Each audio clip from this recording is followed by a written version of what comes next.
Good job, somebody's got to do it. All right, all kidding aside here. All right, so call to order our meeting at 6:03. All right, need a roll call, please. Paula? Yes. Mike? Here. Faith? Here. Jennifer? Here. Bonnie? Here. All right, I need approval for, I need a motion and a second to approve the minutes from our meeting on September the 23rd. I make a motion. All right, Paula, got Jennifer on a second. All right, Miss Brenda? I'm getting into this. Bonnie? Yes. Paula? Yes. Faith? Yes. Jennifer? Yes. Mike? Yes. All right, thank you, council. All right, for the most exciting news of all time. This time you would come up here and talk about our audit. And I will say this, for everybody here involved, if you knew any of the history, in January of 2023, we were 3 audits behind. Now, for most of it, what that affects is all of our grant money. Obviously, that's the piece that, obviously, without getting these things done, they delay the money. We still are entitled to the money, but we're not able to get that until we actually have these audits. So Tanya and her crew have been doing a great job getting it together. We've got LB, what is it called now? It's LBMC. I'm so used to Strothman. Yes. And they've been working with us. So we are actually starting our last audit, and it should be done by the end of the year. So then we will be caught up and on pace to do it every year. So we're obligated. We're going to make sure that this council and myself, we're going to make sure these things happen. So Tanya, if you'll turn that on and do your stuff here about our audit. Well, the best news of all is that the Fund Year 23 audit is done. You know, it started, we signed a letter of intent with them in May of 24 of this year, and it was finished before September 1st of 24. Mm-hmm. So that's really a nice turnaround time. It can be shorter, but that wasn't bad. So what audit means to us, I just want to give you all a short overview. We use what we call smart sheets, and it's between us and the auditors. There's 91 lines of request on there. Some of the biggest things are AP listings. We send them every bill we pay in a year. And then they send us back a list of randomly selected bills that they want to review. And then they're reviewing them for procedural stuff and making sure that we have all the receipts, all the signatures, the PO, whatever's required. The next thing is we send them all of our bank statements and all the details that go with that. Not only the ones for the year, but the subsequent bank statements, because they want to see what happens in July and August as well. So you will see that we had a finding last year, and we have this same finding this year, but it's on 2 different sets, and that is pledged securities. So the banks have to pledge so much collateral to insure our deposits. And so we send that to them every year. The next thing is debt. So they get all of our debt, and that includes the amortization schedules that go with it, all the interest and the principal payments and fees. They receive our payroll register for the whole year, and then they make payroll selections out of that to audit, to review. And of course, they get all of our journal entries, the trial balance, which includes all the GL data. So that's the data that they receive from us. It's in a spreadsheet. We fill it as we get it, and then they, any questions that they have, then they'll submit those questions to us, and we will give them the information, whatever it is they're asking for. So I just wanted to give you all heads up. It's a lot of detail going back and forth. That's why it takes some time. But it's really, since we have the documents, we've done a great job of getting the documents saved and where they're accessible, so it makes it much easier. So we use Century-File, and Holly has been a great asset. She understood Century-File before she got here, and so she's really been the lead on that. So moving on, I will go over the actual audit itself, but they found a few material adjustments and deficiencies. And in the letter that you received in your book, there is a letter, mid-page, it says a deficiency is an internal control exists. And it defines material adjustments and timely issuance and capital assets and tax rolls. But before I move into the findings, I wanted to tell you, The other good news is they noted no transactions, on the second letter, it says, "We noted no transactions entered into by the city during the year for which there is lack of authoritative guidance or consensus. All significant transactions have been recognized in the financial statements in the proper period." On the second page of that letter, it states, "We encountered no difficulties in dealing with management in performing and completing our audit." If either of those things were not true, you all should know. So, the next letter talks about material adjustments, and one of those is, "During our audit, several adjustments were necessary in order for the financial information to be presented under the appropriate accounting standards." Capital outlay and capital assets and depreciation. We have worked really hard on the capital piece of it because it wasn't done, we didn't have a good system to put it in. We've got a new fixed asset system that will help us, and it controls our depreciation. And I converted it in the 22, when they were doing the 22 audit, because I had half paper and half a spreadsheet on. So we have a new account, it's called Asset Accountant. And it keeps track of all of our assets, and it's in much better shape today than it was for the 22 audit. Yeah, I'm gonna add one thing for all of you guys right here, for the council.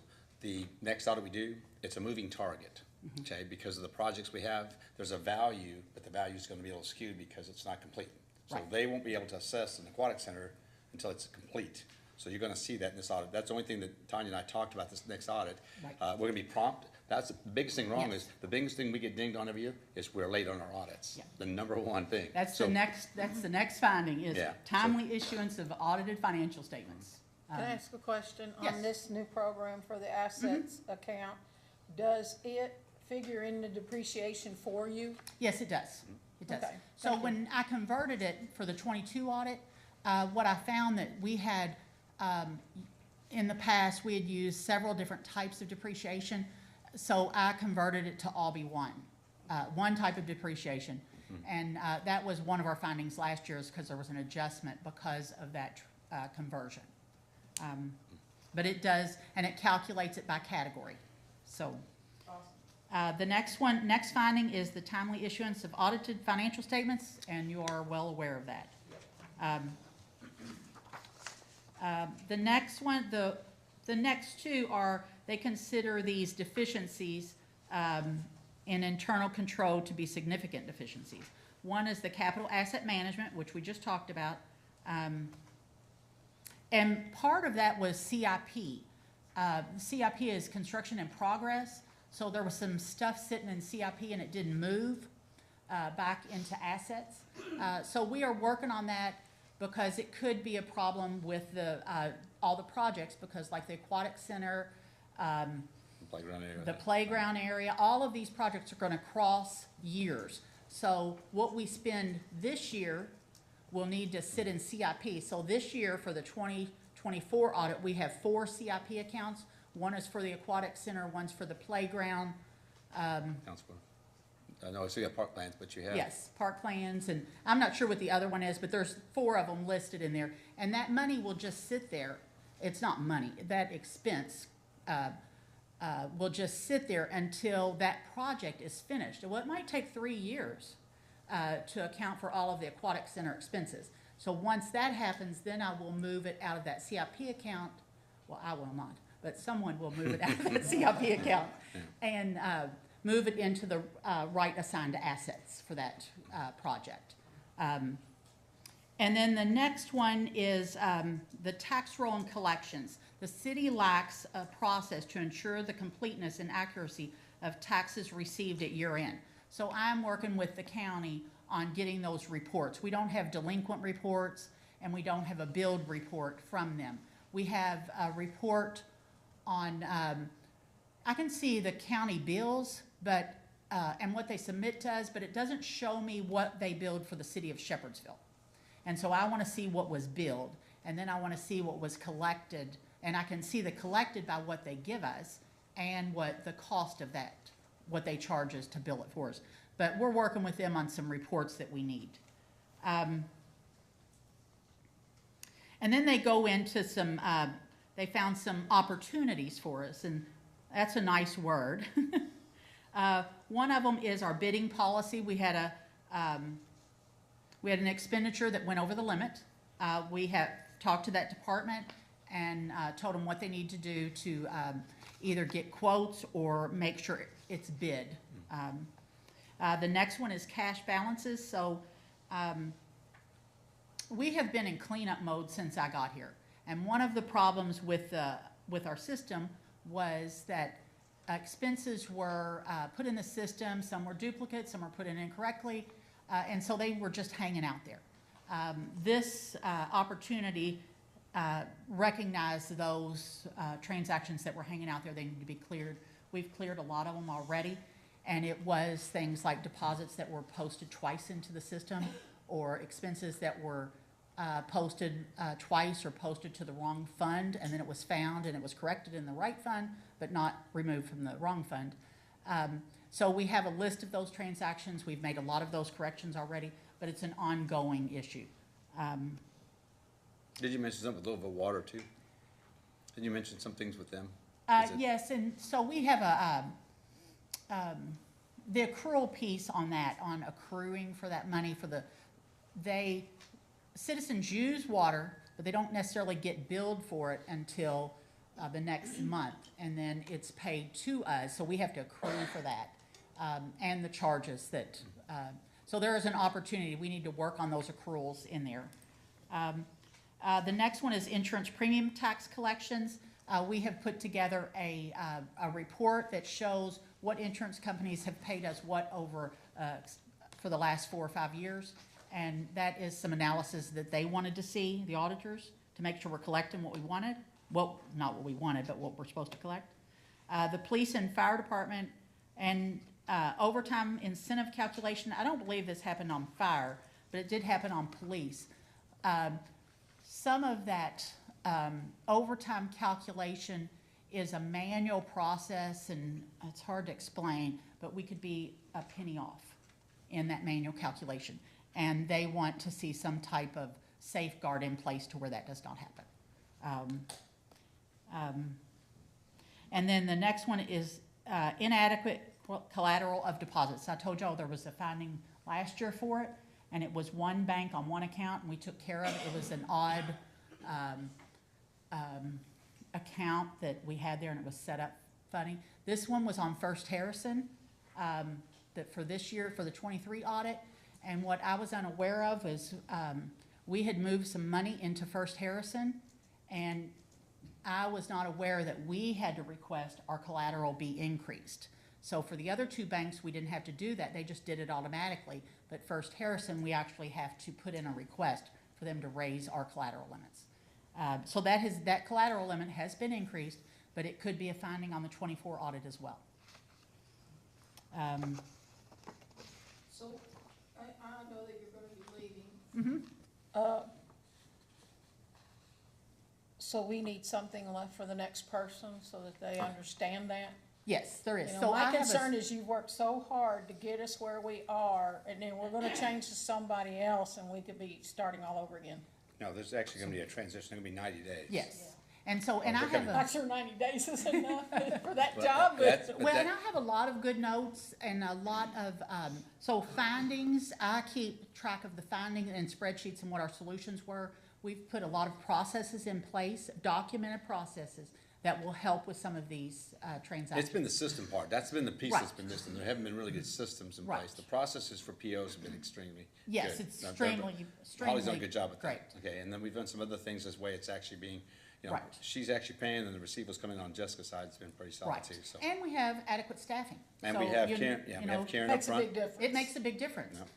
And they can, you know, we have put some efficiencies in place, and before I leave, I will do a presentation on everything that we've accomplished since I've been here.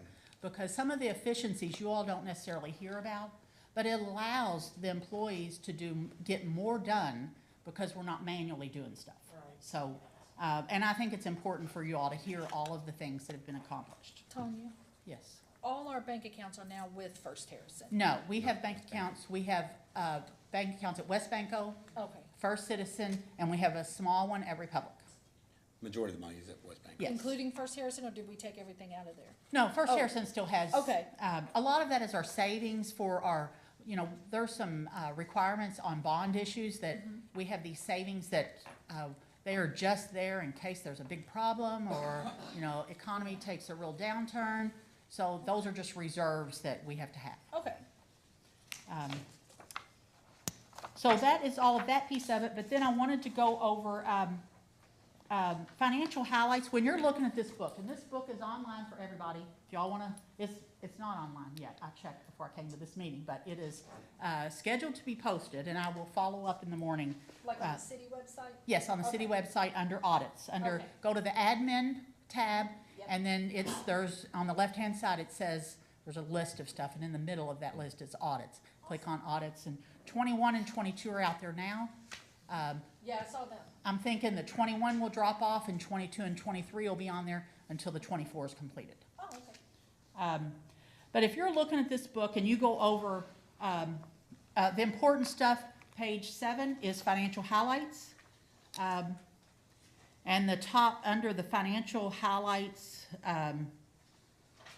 area, it says one of the top ones is the ending cash and equivalent balances for the city and sewer department were approximately $40.4 million and $8.5 million respectively. And skip down a few, then it says general revenues before other financing sources and uses of $21.8 million exceeded expenditures of $19.7 million for the year ended June 30th, 2023. This represents an excess of revenue over expenses of approximately $2.2 million. So I think this is a great page to read to get the bigger picture.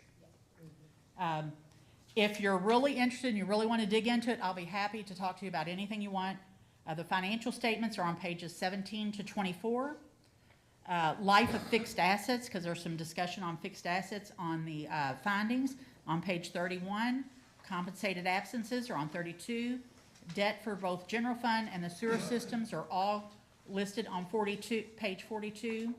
Retirement plan. I know when the auditors have made presentations in the past about the audit, they always go over the retirement plan and the unfunded mandate. And if you really like that, it's on page 48. And then the last thing I have is discussion about single audits. The city of Shepherdsville is required to do a single audit if our expenditures from federal programs is over $750,000. The city of Shepherdsville will be required to have a single audit for probably the next 5 years, based on grants. The fire department grant which is about $1 million a year, so we will have to do a single audit just for that one alone. But then we have other grants, and ARPA funds falls into that category. COVID funds came into that category. So there's a bigger expense. You'll see that audit line is more expensive today than it was. And part of that is because of those single audits. So that is all I have. Do you all, some nice reading. Long read. So one of the critical things about getting this last audit done was to involve the wastewater. Yes. We needed to have that audit done in order to get our approval for that, and it was kind of a time-sensitive thing, which we hadn't had that for a while. So we spent the last 3 months calling Tanya every day. Is it done yet? Is it done yet? Is it done yet? Yes. So those things are critical, not only for grant, but actually in the loan process. Yes. You've got to have your documents in proper order. So I think that's a big part of it. I know you guys have been working on it, and I think Holly and Jessica have been a big part of that. Yeah. I think it goes glorified with the payroll piece. Right, I agree. And I think what Gayless had to do with all that stuff, especially the retirement piece, has been Right. a challenge. Right, because they audit, of course, they audit the retirement piece, and every piece of payroll they audit, and accounts payable. They're really heavy on accounts payable and payroll. But we do a good job. We pay things within 30 days on everything. We do. We do, And, just so you all know that. and some companies don't do that, but me and Holly had a long discussion about that. I said, my goal is to get things paid on time. It is not, I don't want you to try to wait till the last minute to save us a few bucks in interest or something. Let's get it paid, when we get the invoice, so.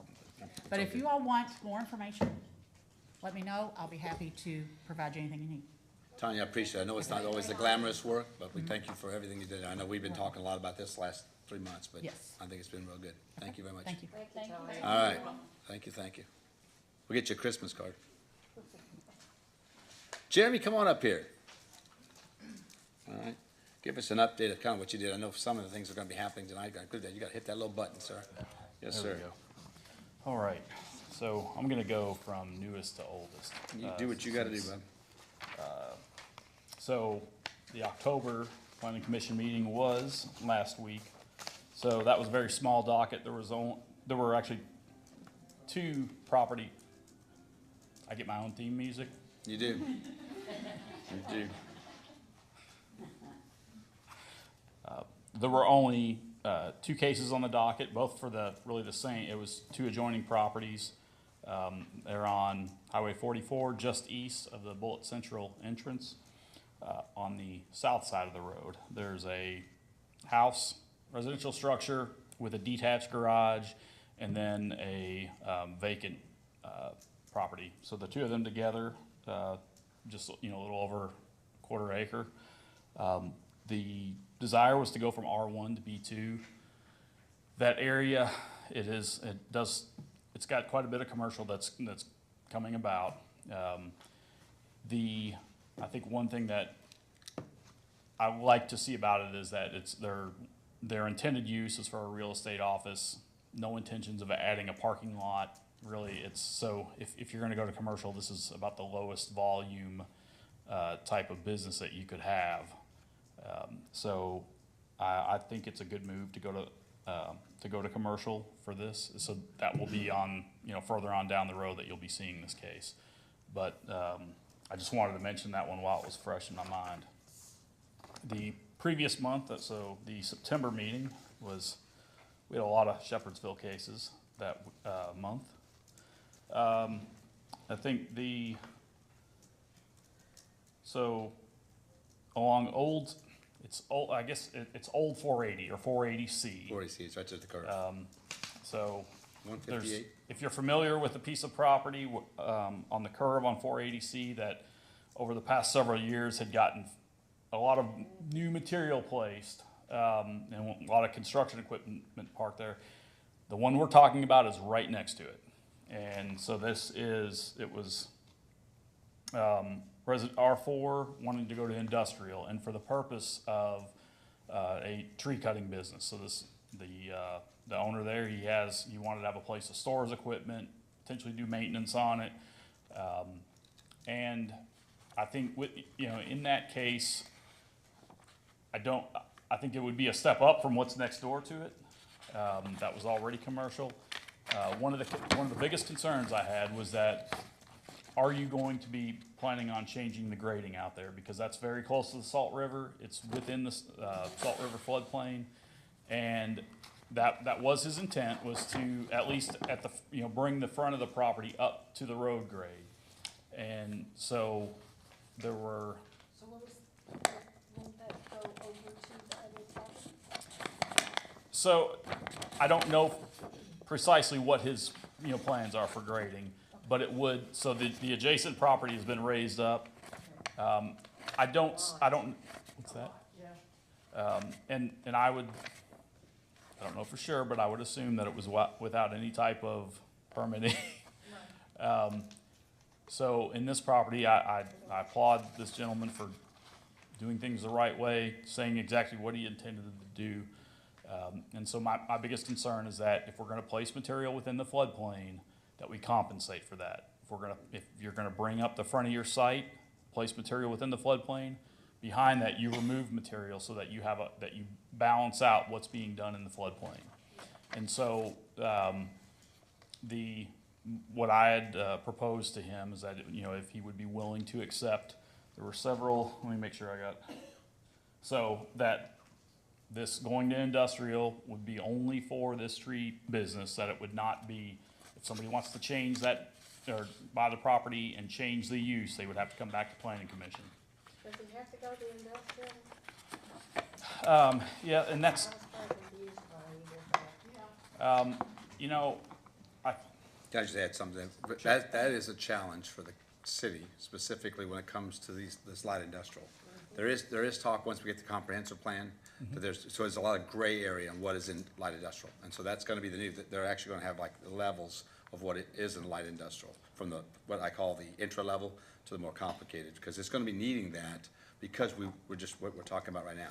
Just because you say that, what does it mean for that property? It's only, what is it, like the acreage is what? Oh, One it's- point something? It's not Yeah, even it's, an acre, is it? yeah, it's 1.25 yeah, acres. it's 1.25, that's what I said. But I think you'll find with requiring the industrial zoning, that also has a lot of strings attached to it in terms of what that property owner has to do It's a stricter guideline.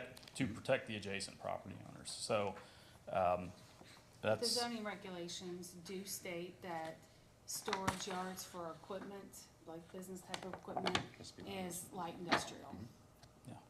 So it is consistent, I think, with our very antiquated zoning Yeah. regulations. With that being said, I wouldn't want to just open the door to everything that industrial zoning allows. So that's the reason why, you know, on a lot of the, because we've had several of these cases where there's been a use that is not what you typically, it's not manufacturing, it's not warehousing, it's one of these other items that falls into that category. So I want to try to make sure that if you want to try to, you know, there's a possibility that some of those, there's a number of, the property just to the west is industrial. I think there's another one close by. If somebody were able to acquire all those and cobble them together, you could have a site big enough to, you know, add warehousing or something else that wouldn't be what we originally intended. So hence the restrictions. Yes. So is there going to be is planning and zoning looking at, or is this something Shepherdsville's gonna look at to make sure there's some kind of thing where he has to build, if he's gonna build up in the front, that he has to lower it in the back? That's coming, right here. Okay. So first restriction was or only for the tree business. Second one was that any regrading of the site, have an engineered stamped plan, not just going out there and putting in material until you're happy with it. But the third restriction, and that's the big one, is that the floodplain compensation be done at a 1-to-1 ratio, so that it is legally bound to do that. And so that means and it's not just eyeballing it, that's getting somebody to verify that you have, whatever you've added, you go behind it and you take it out. So one of the problems is the county does not actually have the manpower to always monitor the 30-day development of this, as we talked before in these meetings, okay? So again, with all that we're doing, all we got going on, Arthur and I and Scott are trying to put a plan together that any new development that's coming in, we're gonna put them on a checklist and make sure we're monitoring that, because that didn't happen in the past. Right. And that's what caused what we have today and some of the arguments of some why people are concerned about, oh yeah, you say it's there, and then it's not done that way. So that's being remedied by the processes we're gonna add to this. And I would add, ideally, this doesn't get added as a binding element to a rezoning. It becomes a city regulation that is enforceable, doesn't care who you are. Even if you're not trying to get rezoned, if you have a site that's already zoned appropriately, but you want to place material in the floodplain, you have to do the compensation. And this is not even very punitive. This is 1-to-1. It's just making up for what you're changing. You go to other places, and I would say up in Louisville, where MSD controls or manages the floodplain, I think it's more like a 1.5-to-1, or like you have to remove more than what you put in, just to discourage people from doing that. And so, but in this case, this is a small business owner who is going about things the right way, going to get rezoning, and just, you know, open to doing whatever is necessary to make things right. And I appreciate that. So, Is it already a tree service, Jeremy? I mean, do they already own their own tree service? Or are they just starting up? I'll be honest, I did not ask that question. That's okay. So, That's fine. It's, so, and in this case, most of the, or very often we've had the property owner not being there, it's the attorney representing them. Right. I did appreciate that when I started asking questions about these binding elements or these restrictions, that the attorney did get the property owner to come up and speak on behalf of the Okay. business. So, I would say if I, my assumption was that it was an ongoing business. That's on our agenda tonight. I We're hearing know, this I now, know. So I'll Yeah. let Right. Beth answer. So- So don't forget that But I question. did not ask No, that it's question. Oh, okay. So, let's see, the next one on Highway 44. So this is very close to where I live, so west of Buckman Street. Trying to think, is that next to Plum or Abbott? That's Plum. Plum Street? Is it plum? Yes. Yeah, I've seen it. So this is very similar to, on the last docket that we had. It's a residential structure that it's been, I feel like it's been abandoned or it's been in disrepair. I don't know if anybody's been living there. Guy behind you will be answering those questions in a minute. What's that? There's a guy behind you will be answering those questions in a minute. Oh, there he is. Yeah, that's on the agenda, so. So, in this case, for the area, it is appropriate Yeah. to go commercial, I believe. Yeah. With that being said, I did advise that the city would be very interested in what the intended use of it is, because that's one thing that was not available for our meeting. Yes. So one of the things we do know is the people that are going to purchase the property, or have already purchased and zoning it, right? That, we have already seen their work, okay? Am I correct, that's Sims? I think it's Sims in that. I can't say that for sure. I thought it should have said that. Am I not, No, by jumping the gun? Who's got that, who's actually? So, It's across the street from Sims. yeah, Yeah, so, no, I know, it's across the street, it's that one house that's up there, right at Plum and 44. so Bobby, Hazel, Steve, and Pamela, I don't know if it's Rauschen. Yeah. Bobby right, he's right behind you. He's here. Okay, so, that is all I know at this Okay, point. all right, no worries, we'll save that for later. Okay. But like I said, I think in general, that area is becoming more commercial, especially that close to the intersection of interstate. 44 and 61.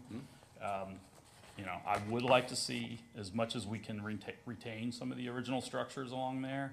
If that, you know, that's just personal opinion, I would like to try to retain some of that, because we've lost a lot of kind of our history when you look at where AutoZone is now, the building I believe, a Victorian house back in the 90s or early 2000s. But this house is not that. What's that? This house is not. This is not, but it's just in the character of the area. I'd like to retain as much as we can. But All right. let's see, and then I thought there was another one in Shepherdsville. Let's see. Oh, the other one. So it's not. You all are not going to see this one, but I did want to. I wanted to bring it up. So there is a warehouse back in Cedar Grove Industrial Park on Omega Parkway.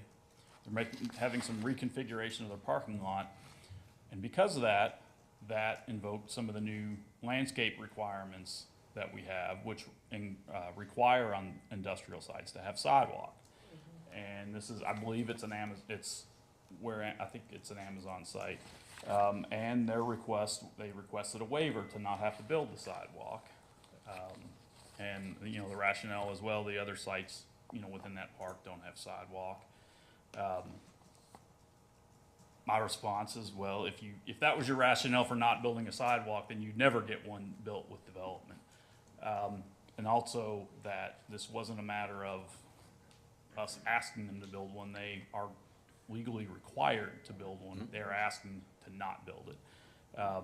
With that being said, the attorney, Ms. Vessels, had proposed not building it now, but if there is another development that comes, or another change within the industrial park that would invoke that requirement for us, you know, a site in the area, that they be required to come back and build a sidewalk, which that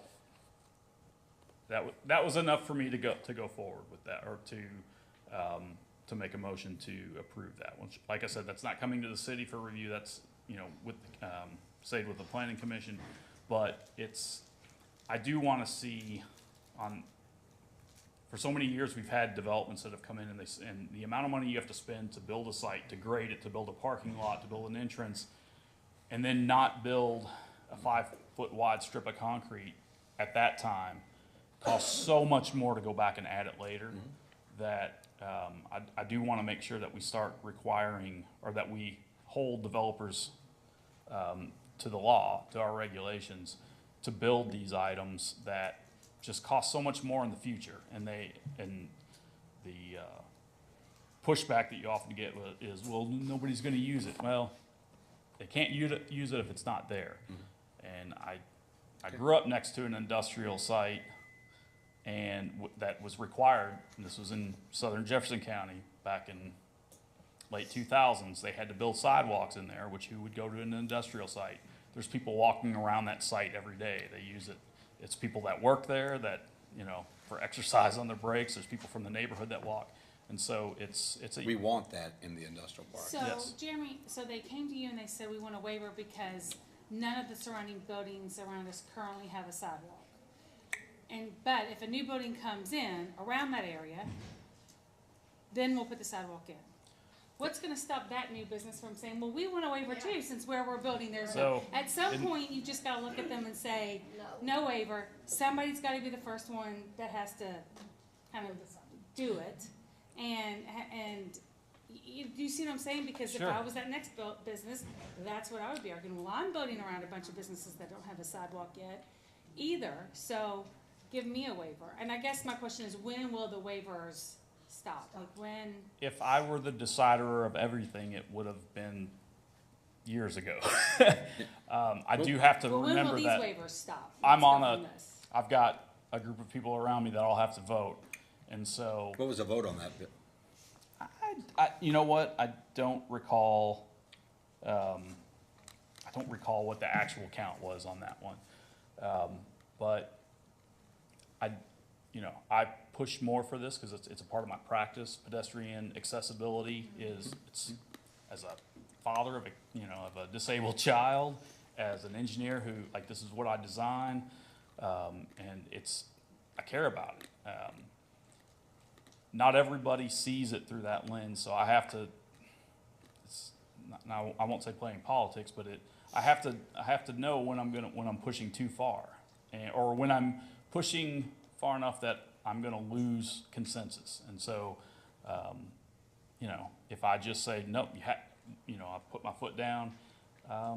Somebody else may make a motion to just go ahead and approve it, and it passes. So I'm being careful to take what I can, or what I can get. The leadway that you have on this, though, that if you say it's the next one, and to answer Catherine's question, Yeah. okay, it's mandatory in that one, so it becomes mandatory for the first one.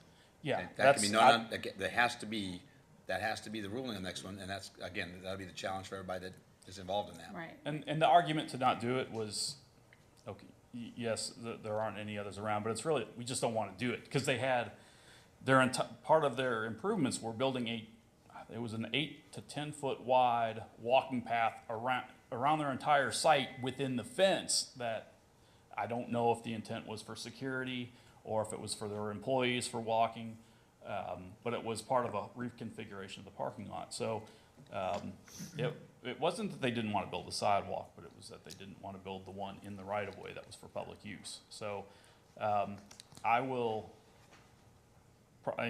maybe it was a weak moment, but I will continue to push for this. But also, I hope that everybody else keeps their eyes and ears open for opportunity or times like this. Was it, guys, help refresh my memory, because you all adopted those regulations, I think last year. Was that a unanimous vote by you all to adopt those new regulations? Yes. So I don't really want to, I'm not a council member, and I don't want to speak for them, so if I'm incorrect, but what I would say maybe take this back to the planning commission, the city of Shepherdsville's council adopted that unanimously. They obviously feel strongly about it, which means they probably don't want a lot of waivers given. And if I had to guess, they definitely don't want waivers given just because nobody else has done it yet. I think that they would want to see a more maybe justifiable reason, maybe because of where the dirt is, or how much it's going to be so much more astronomical for them because that one lot is so different from everybody else. Something to that extent. I'm just passing that along for some No, I'm communication. glad to hear that if I have the support, I've got the support of the guys, city in pushing. speak up here, because I don't want to speak for you, but We've Right. always So, wanted sidewalks. the biggest thing is when you were making this argument, where was the temperature of everybody else in that room? It was, I believe that one was, we had several people out. I would say there weren't a lot of strong feelings. I think I was the one You're the one pushing getting the at, though, most. right? This is in Shepherdsville, and the rest of those folks may not have had any interest in that, could have cared less for it. That's the problem. And then sometimes you might be the lone Indian. That's all that That's- Catherine's saying with this. I'll say, and I've even heard, I'm glad to hear this perspective of support, because in other meetings and that, and I've heard statements about, pushing back against we don't need sidewalks here, and people, I guess I would say leaders within Bullitt County. So, I'm glad to hear that level of support. 100% for sidewalks. That is, well, Well, I Anyways, think if you so- guys do a new regulation, and you amend it recently, and then it gets adopted by the city, that there shouldn't be a lot of reasons for variances. I mean, just like when we come up with the new zoning regulations, hopefully in the next year or two, the idea is that to ask for a variance or to ask for a waiver, it should be a unique situation. It shouldn't be just because we want it, or it shouldn't be so common. I think that's all we're trying to, I convey. And with this absolutely being a new agree. requirement, I think he's got it. and a new way, and a new thing for these businesses, I wanted to convey that on behalf of absolutely. the council, because I think sometimes that does not always get heard. There's, I thought that when they go up to Board of Adjustments to ask for variances and stuff like that on their property, that, like, these are established businesses coming in saying, well, we wanna do this now. We wanna add more parking spaces or whatever. I thought at that point, they had to follow our regulation. But nobody's really keeping tabs on that. But when I go there and businesses in the industrial park are going in and asking for variances, there's no watchdog saying, okay, well, now you have to follow the guidelines. Cause I thought that was the whole point of them asking for changes. Is that that's when they had to, they were grandfathered in. Right, and then when And then when they want changes, they have to follow our ordinance. unless that Yeah, but it didn't variance. come to us because of it's already in there and it's already. Right. and I will say this is a fully built up Yes. industrial. It's not like there's new open lots Yeah, there that are take going the to be Southeast developed. Freight. Yeah. Okay, we were not involved in that.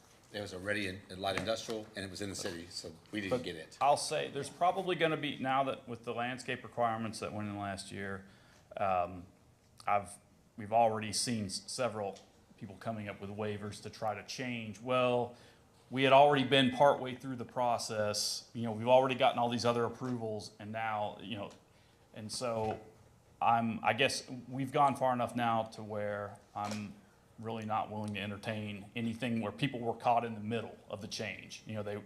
They had, so I'm happy to push back, going forward, now that we've, I don't know if we're a year, I guess we're probably a year out from the addition of those landscape requirements. If you haven't built out your site or you haven't finished, it's time to go back and and take a new look at it and meet the current regulations. And I'm glad to hear that I've got the support. Yes. Yeah, well, I City. appreciate it. Thank you for bringing that to us and thank you for the other information as well. So, yeah, I brought it up just No, because it's okay. I knew It's okay. it wasn't gonna come No, it's before okay. you all, and I wanted to make sure that you heard what the. Hey, Jeremy, thank you very much. Anything else? All right, we've grilled you long enough. I enjoyed it. All right, we did. I love talking about No, this I appreciate it. Thank you, Jeremy. Appreciate it very much. All right, for the next grilling, Miss Amber Odell. Oh, I'm sorry, next person up, I'm sorry. Did I say grill again? I did, didn't I? Tom, did you write that down? Grill? Hi, Amber. Hello, how's everybody doing? Doing good. So we had the mayor's walk this past Saturday. It went fabulous. We had a little bit over 40 participants. We walked through the park, got to walk the new 5K trail through, part of the 5K. So Mayor got to tell the exciting projects that's coming. So this Friday, the Cornerstone Building Parking Lot Party will happen, 5 to 9. It's located at 337 South Buckman, so it'll be right behind where Fran's Florist used to be. The community will be able to meet the owners of Oliver Pine Coffee and Wine, Salt River Brewing Company, which he is here tonight, actually going to speak after me. Get Fired Pizza will be located inside Salt River Brewing, and then the Sweet Shop will be down there, and then also Brush and Balance Studio. So come out Friday, 5 to 9. They'll have pizza, coffee, wine. The sweet shop will have some candy and some ice cream. So They come having out beer? and They having beer? beer. Look at good. I have, Yeah. you cut me off. Beer and some live music. So it'll be a good time. So come out and meet the new businesses downtown. We are going into our third week of our free basketball clinics, including Gaga Ball. That will go through November 16th, 9 to 10:30. We want to do a big shout out to Field of Grace Church. They have been volunteering each Saturday to come out and help with the clinics. So we appreciate their participation with us and partnership. And then Saturday, we have our second annual Kay Larie's Halloween Spooktacular. That's going to be held at Parakeet Springs from 7 to 11. This is a very special event. All the proceeds go to the area high schools, Bullitt East, North Bullitt, and Bullitt Central. It goes to their lunch accounts and also to the youth service centers for school supplies, schools, and anything that a child may need or a student may need. So we're asking if anybody here or if you know anybody that would like to attend. I still have tickets. You can see Lynn, Karen Hibbert. If you can't make it, we're also accepting donations. So please see me after the meeting for your ticket. Right. So I just want to add to the walk. First of all, what we did is we actually showed the folks that walked with us. We took them through all the way the 5K. So we've actually calculated what a 5K would look in that park. You got to zigzag around to get 3.1 miles, basically from Frankie Simon all the way back to the farmer's market. So we're doing that for two reasons. We're going to have where we can have walking trails and have it through there because it goes straight back behind the baseball fields. It goes straight back to the river, back south, and then follows the river back towards First Street. And the idea behind that is first of all, we do not have a 5K facility for our high schools. Talked to Jesse Bacon already, talked to Troy Wood, and we're talking about how we can actually have that as a home field for these kids to run. Because if you know, anybody that does cross country, they're running in their neighborhoods. Okay, so we wanted to do something that we could have, that they could have a facility to do that. Second part of that is we cleared off places on the river, so you can see as you go down through there. And then if you come into the park now, you've seen all kinds of renovations we've done. We put up some new fencing. We're gonna continue to put up that kind of fencing back here. It really looks nice in the park. We cleaned up bushes and we took out the boulders and stuff. But ever there by the First Street side, you'll actually see construction. They're moving the dirt there. There's gonna be a outdoor pickleball court. You've got a parking area right there. And then you've got the full-size court, basketball court that's going to be there. There's an empty lot, and then there's the playground, and then there's the Gaga Ball. So that all area is going to actually have activities in that side of the park. The other piece in that is that it's going to be done like that to always have it, but right now with all the construction that's going to start next couple of months on the Frankie Simon side with the playground, splash pad, and all that, we need to have that activities over there on that side. So people have things that they can still do. So we're all looking at the disc golf. That'll probably be put in the spring over there. Both the 9 holes, both sides of that main park area. So I wanted people to know that. So that's what we did in the walking. And I look great in my Beetlejuice outfit. Just yeah. Did I say that out loud? All right. Moving forward. Yeah. All right. So we did that. So that's a big piece. We want people to just enjoy the walking from a health standpoint, but we really want them to see what's going on. We want you to actually see that as these smaller projects get done while these bigger projects are being worked on. We want people to see that we're doing things for our families. And the Spooktacular, one of the big pieces in that, we really are trying to do not just Bullitt Central, but North Bullitt and Bullitt East, for those kids that don't have lunch money. That's the purpose of it. It's an adult event, but it gives people an opportunity to actually do something to contribute and have a good time as well. But know they're doing something to help some kids that really need help. So I think it's been great. I had a fun time. I'm looking forward to both Friday and Saturday. I think it'll be a great time for us. I know after that, we get to that, we got a couple weeks, and then we do our food truck invasion. So it's going to be good. Yes, So. and then as a reminder, the Shepherdsville Fire Department will have their trunk or treat at Parakeet from 5 to 8 on Halloween. If anybody wants to set up a booth, it's free. You will have to contact Major Calvert before October 21st to set up a booth. And then, like Mayor said, November 3rd is the food truck invasion from 12 to 5. Well, thank you very much. And Thank you, Amber. I'm going to go ahead and embarrass you. Got to. What? The chamber has nominated her You want to tell them what you've been nominated for? Anita Stunt from the Bullitt County Chamber wrote me the other day and said I was nominated for the Citizenship Award on the 24th, so. So I want to tell you thanks. All right. I didn't embarrass you too bad. Courtney Burden is actually out sick today, but hopefully she'll get feeling better. We got a guy coming on. Did you bring samples, Adam? Dang it. Well, come on up here. Adam Kelsey, come up here. Yeah, that's okay. Come on up here. Tell us all the good news about Salt River Brewing. Hit that button up here on top. There you go. There we go. Yeah. Okay, so council members, mayor, thanks for letting me come up and kind of formally introduce myself. I know I've met Jennifer, I've met you, and I've seen and heard a lot about the council members. But so I'm Adam. I'm from Bullitt County originally. Been gone for the past 12 years in the military and college. Got actually stationed back here at Fort Knox. I'm getting out of the military in April 1st, my birthday. No, okay. So I got to pick my date. Yeah. And so we should. So Salt River Brewing Company is going to be a brewery that isn't necessarily for me considered a brewery. It's more like a community partner that happens to brew its own beer. So we're involved with the trunk or treat. We'll have a parade at the Shepherdsville Light Up Parade. But all the youth sports and everything like that is something that we definitely want to get involved in. I grew up in Bullitt County playing, youth sports. And I've gotten a couple of messages about sponsorships and things like that. And I'm like, well, we haven't opened up our doors yet. Just hang on a second. But whenever we do open up and we do have a lot of local sports come in, we want to help them out as well. Another thing that we're trying to do, like I said, we really want to be in the community. My wife, whenever we had our first kid, Jet, we were in Texas. And, she didn't really have anybody around her, right? All of our family's in Kentucky. She's in Texas. So starting like a young mom's walking program where all the younger moms can come up and kind of walk through the park. You were talking about the 5K. Being in the military, I'm a runner, so having a running club. There's something really cool that they do in Owensboro. It's called Friday After 5. I don't know if anybody's ever heard of it.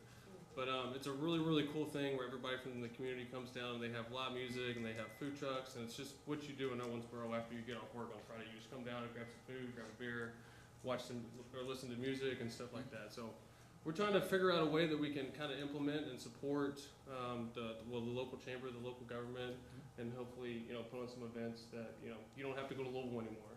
We're all right here in Shepherdsville. So that's kind of what our aim is to do. And we won't be brewing in Shepherdsville initially. Brewery equipment costs a ton of money. So we're actually doing contract brewing out in Louisville, and then we'll bring our beer here. We just kegged our light lager, which is awesome. It's really good. It's really good. But I just kind of introduce myself to everybody, and if you have any questions or kind of want to send me a message or whatever, I'll be more than happy to talk about it.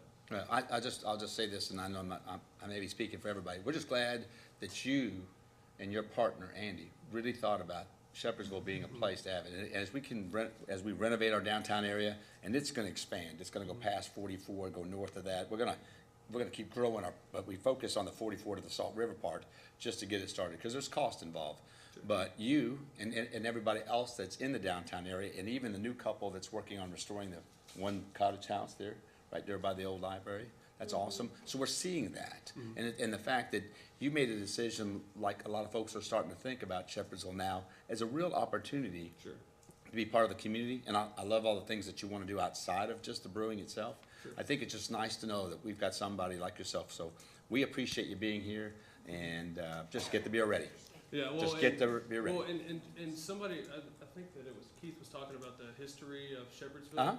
So we plan on working with the Bullitt County, History Museum to figure out who has been in that building, what we can do to kind of, what forged what helped forge the past is kind of going to shape the future and stuff like that. So I love history. I'm a history nut. So anything that we can do to implement in the brewery that kind of shows off the history of whether it's that building on Buckman or wherever it is in Shepherdsville, we'd definitely be open to that. And like I said, a lot of our decorations and stuff will be historical Shepherdsville and things like that. So yeah, we're just really glad to be down here. Like you said, Shepherdsville is a great market.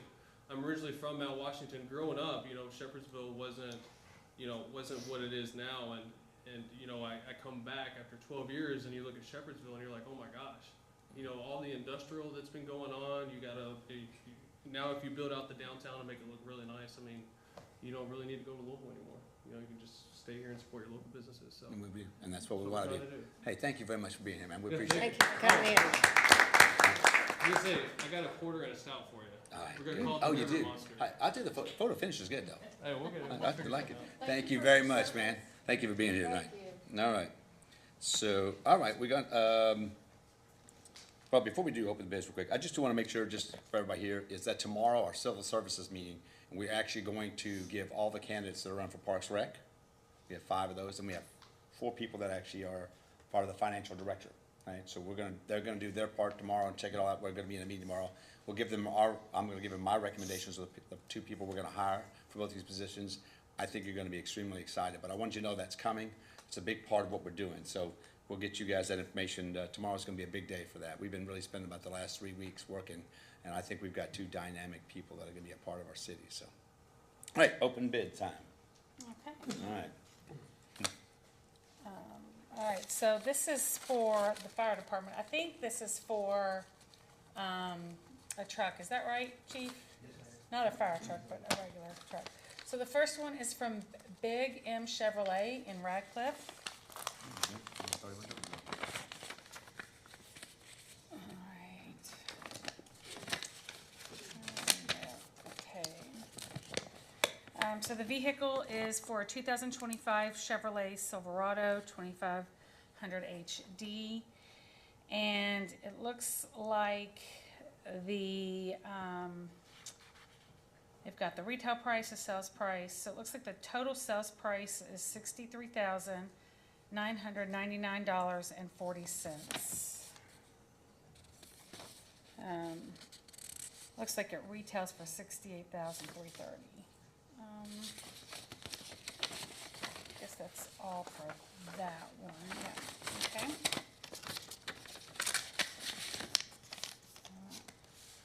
All right, the next one is from Bachman Auto Group.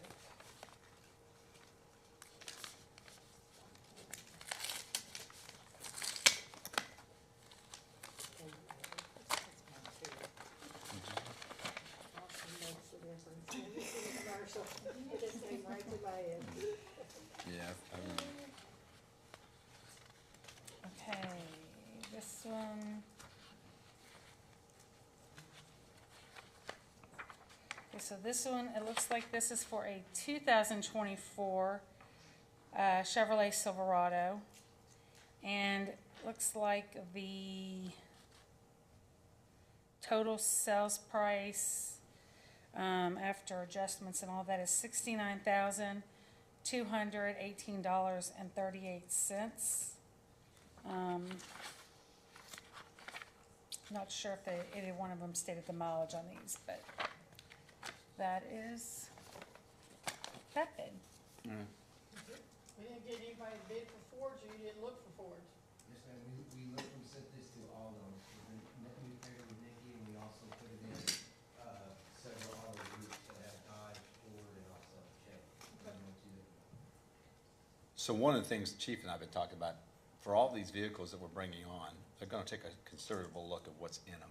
Right now that we think that there are too many toys in there, so we're kinda working that out. We're gonna look at how we need to have exactly what we need, but no more at that level. So I think that's a great conversation to have, just thinking about these, right?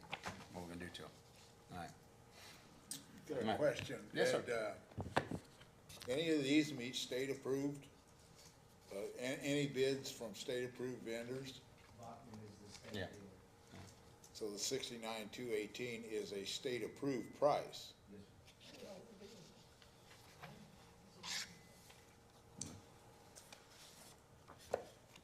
Those, Mike, they did not actually bid those out, which is why we had to bid them.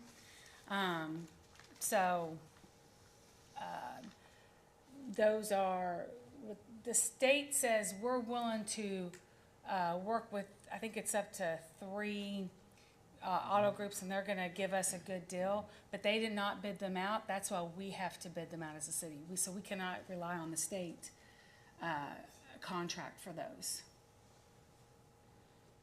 Will they be modified after they're bought? Well, the one, I guess I should say, will it? Yeah, yes, ma'am, it'll have a box on it and obviously a wrap with fire department. Okay, In between red lights and sirens, that's it. okay. All right. Thank you, Chief. All right, old business. Ms. Catherine, read our summer ordinance on 024-036.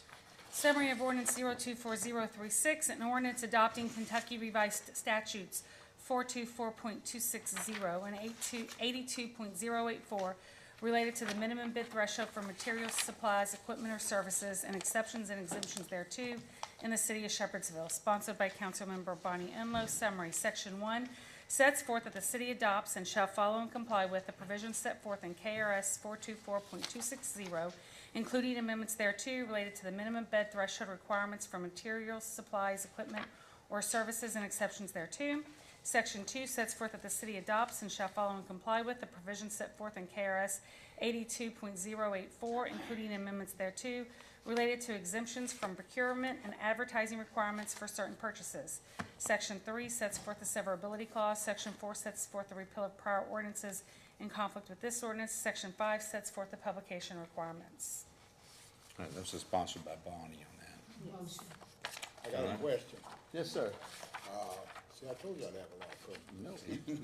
No, you can be here by yourself. I didn't notice it at the first reading, but in this, the KRS has set out, every time they've done it, changed it, they've noted specific limits, 20, 30, 40, okay?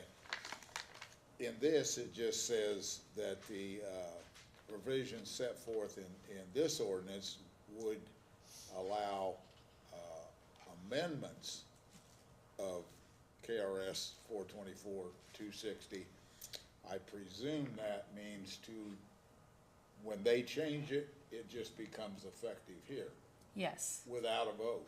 Yes. So if they get to a certain threshold that that the council for some reason thinks that's too high, then you all would come back, you would either amend this or you could repeal it and then put in a new ordinance setting forth your own limits. I will say that generally the reason why the state increases the limits, they do it kind of judiciously, is the cost of certain things go up. So if you still, at one point it was $10,000, you'd be bidding out everything for that. So this was to kind of, and normally we don't need an ordinance. We actually repealed our other one, did not have one. We only did this because there are certain entities that award grants that wanted to see us have our own ordinance. And so I made it to where it just kind of would follow the state for now.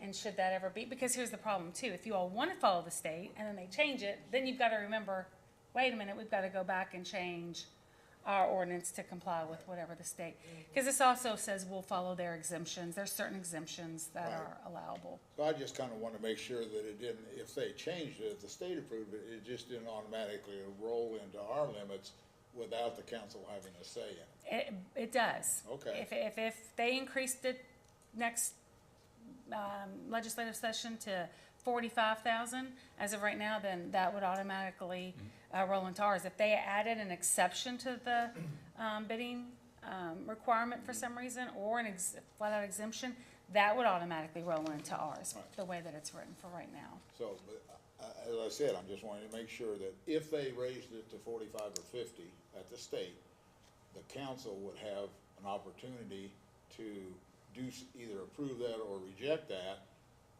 Well, it would take effect, and the limit here would be 45 or 50 Okay. or whatever, until you guys decided you wanted to do something different. Okay, when would we be notified that it had increased? We were notified that. Generally, if you guys get the emails, I get the We emails notified that, from I'm the gonna show you an email KLC, on that. but Just I say, can like, certainly notify you if I get another, I don't anticipate They it. got it. No, they got something from us last year. Okay, on that. so I think, Yeah. We sent that to you, so once we get it, we sent it so you guys see that. Obviously, it's an important part of your whole process to know what the state does. We did, I can go back and look, but I'm almost sure there's an email that you guys got sent that happened last year. And like I said, it's basically And if because you of get the cost. emails from KLC, or if you get their, Mm-hmm. their little magazine or their brochure, all of that is in there. They'll usually summarize what's happened. That usually comes out before it even takes effect. A lot of these will be Right. voted in, they may not take effect until July. So you guys would get that information before then, so you could take action before it would occur, if that's what you all chose to do. Like I said, I just wanted to make sure that we got notification it was happening in time to, we may not do anything with it. Right. And when I first came on the council, it was 20, and it has been raised each time on a motion to match that. I just didn't want it to fall automatically with no notification to Okay. us. Okay. I thought we did vote for the 40,000. We did. We did.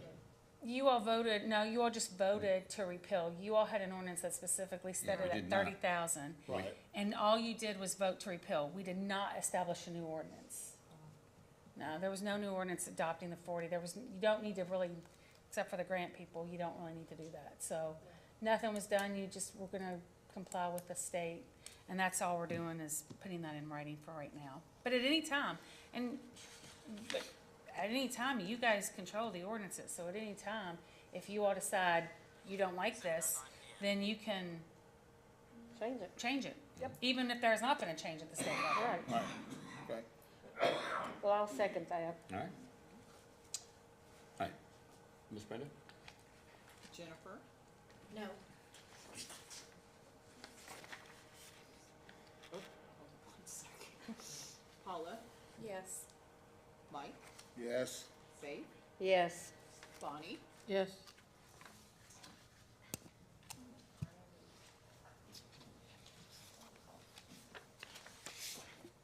All right, thanks. Council? All right, Ms. Catherine? Sum- 024? Sorry, summary of ordinance 024037, an ordinance amending the Bullock County City zoning order and the Bullock County City zoning map as amended, changing the zoning of 1.217 acres more or less located at 699 North Buckman Street in the city of Shepherdsville, Bullock County, Kentucky, also known as parcel 036 SE006002, from B1 Highway Business to R3 Residential, sponsored by Councilmember Jennifer Mendez, co-sponsored by Councilmember Faith Portman. Summary, Section 1 sets forth that the Bullock County Joint Planning Commission held a public hearing on August 8, 2024, that should say, August 8, 2024, docket number 2024Z-43, and recommended that the Bullock County City zoning order and the Bullock County City zoning map be amended to change the zoning of 1.217 acres, more or less, located at 699 North Buckman Street, also known as parcel 036 SE006002, hereinafter subject property, from B1 Highway Business to R3 Residential. Section 2 sets forth that the City Council had a public hearing on September 9th, 2024. Section 3 sets forth that the City Council adopts the findings of fact and recommendations of the Bullock County Joint Planning Commission. Section 4 sets forth that the Bullock County City zoning order and the Bullock County City zoning map shall be amended to change the zoning of the subject property from B1 Highway Business to R3 Residential.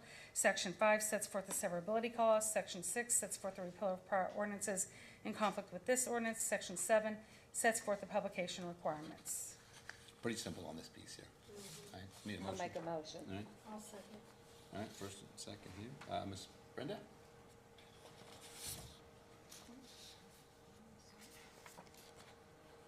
okay, Paula, Yes. Faith, Yes. Bonnie, Yes. Jennifer, Yes. Mike. Yes. All right, well, thank you again, council. New business. I know you're all excited about this part. The folders are full. All right, Okay. so, do we want to, can we do this?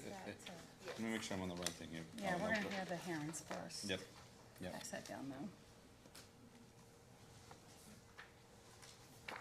We'll get to that after the hearings, guys. Just wanted to go ahead and pass that down. Do we have a sign-in sheet, Brenda? Oh, we do. We did, right here. We've got Mr. Mark will be coming up in a minute.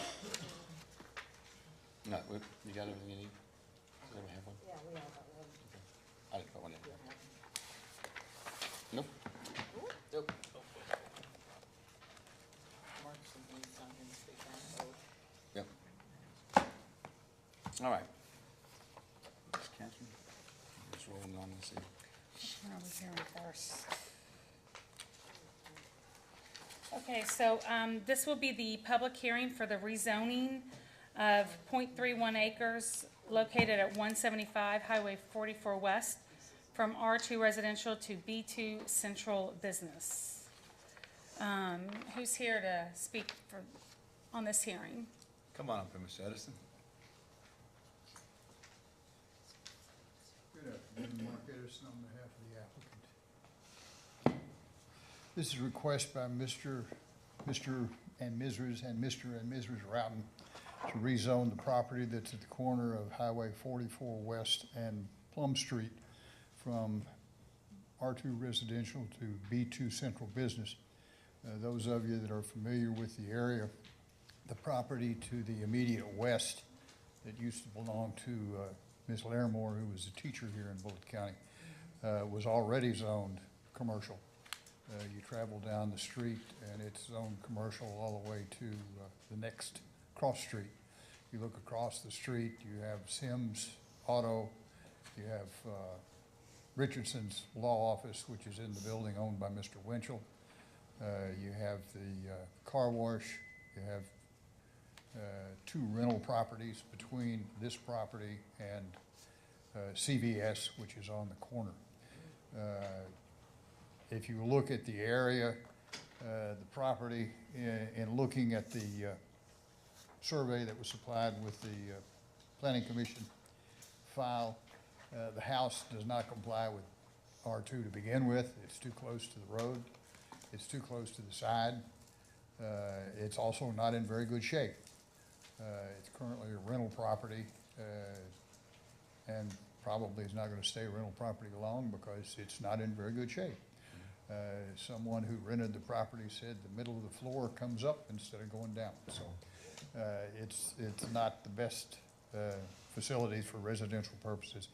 The Sherrard property that's to the immediate east is in better shape, but the house that belonged to the Weller sisters on the corner is going down rather rapidly at this point in time. There is no specific plan at this point in time for the use of the property as far as, is there a buyer in the foreseeable future? No.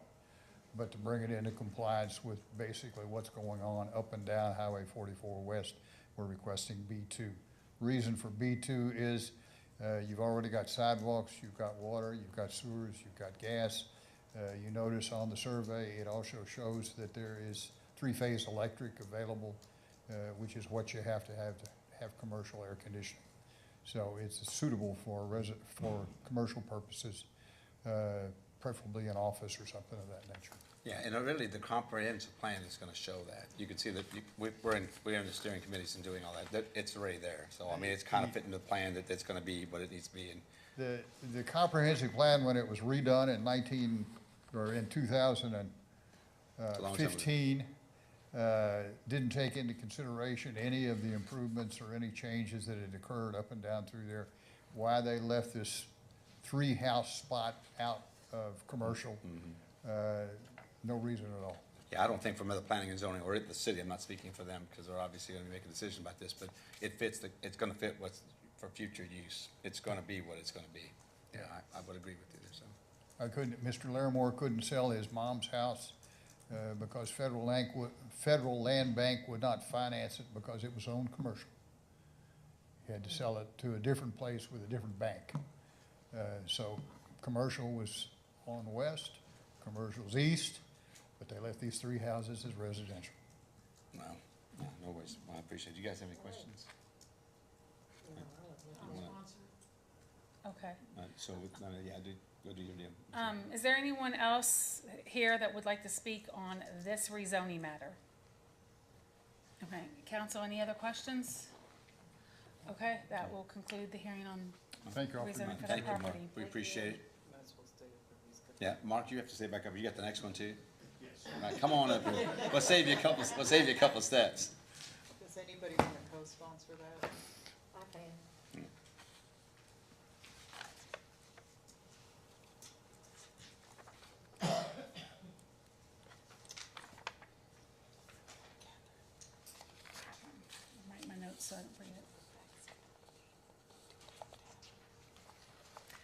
that'll be in the ordinance that we'll have at the next meeting. So,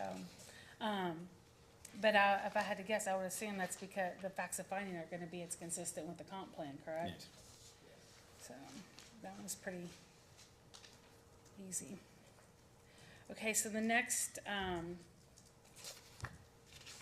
hearing is for the rezoning of 1.25 acres located at 158 Cedar Grove Road. 158 Cedar Grove Road, sorry, it wasn't on here, 158 Cedar Grove Road from R4 residential to IL light industrial. Okay, so, Mr. Edison, you're here for that one too, correct? That's correct. Okay, Mark Edison appearing on behalf of the applicants. The property is currently owned by Mr. and Ms. Judd. They're proposing to sell the property to Blankenship Tree Service. What the request is for light industrial zoning, and the reason for that, the property is to be used for equipment storage. Basically, they would need a building, keep the equipment, keep the trucks, keep things of that nature. If you look at the current zoning regulations for that type of storage, it requires light industrial. And in looking at the chart that shows, they even have a machinery storage yard, which is light industrial, which is not listed in what's permitted under light industrial, but it is in the chart that is in the Planning Commission regulations. If you look at the area in question, across the street is White's septic tank construction and installation. Property to the east is going to be, if I remember correctly, the name of it is Kelsey Construction at 212 Cedar Grove Road. White's is across the street. Ms. Yoakum owns the property that's on the corner of Cedar Grove Road and Old Highway 61. Looks like it's currently being used for some type of storage for automobiles, whether it's towing lot or something else. I know the tax map shows it as 2M. Presentation that was made a little bit earlier, the applicants did agree that if the change was made to permit them to have their business there, that it would be limited to the tree service business and possibly a tree nursery for sale of growing trees. But if it was changed from that, it would have to come back to the Planning Commission for approval. It is partially in the floodplain, which would require a permit from the Kentucky Division of Water. They would have to meet the requirements. I know there was talk of 1-to-1. If the Division of Water says, if you're gonna add to or decrease, you have to get their permit. So even to dig a hole in the back and bring it up front is gonna require a permit. So they're gonna be controlled by the state when it comes to how they can actually level the property. It's in an area that has basically gone into industrial and looking at the adjoining property owners. And we believe that with the restriction that was placed on it by the Planning Commission, you would have to come back to the Planning Commission if the usage was changed. You wouldn't have to worry about being added together for another warehouse in that area.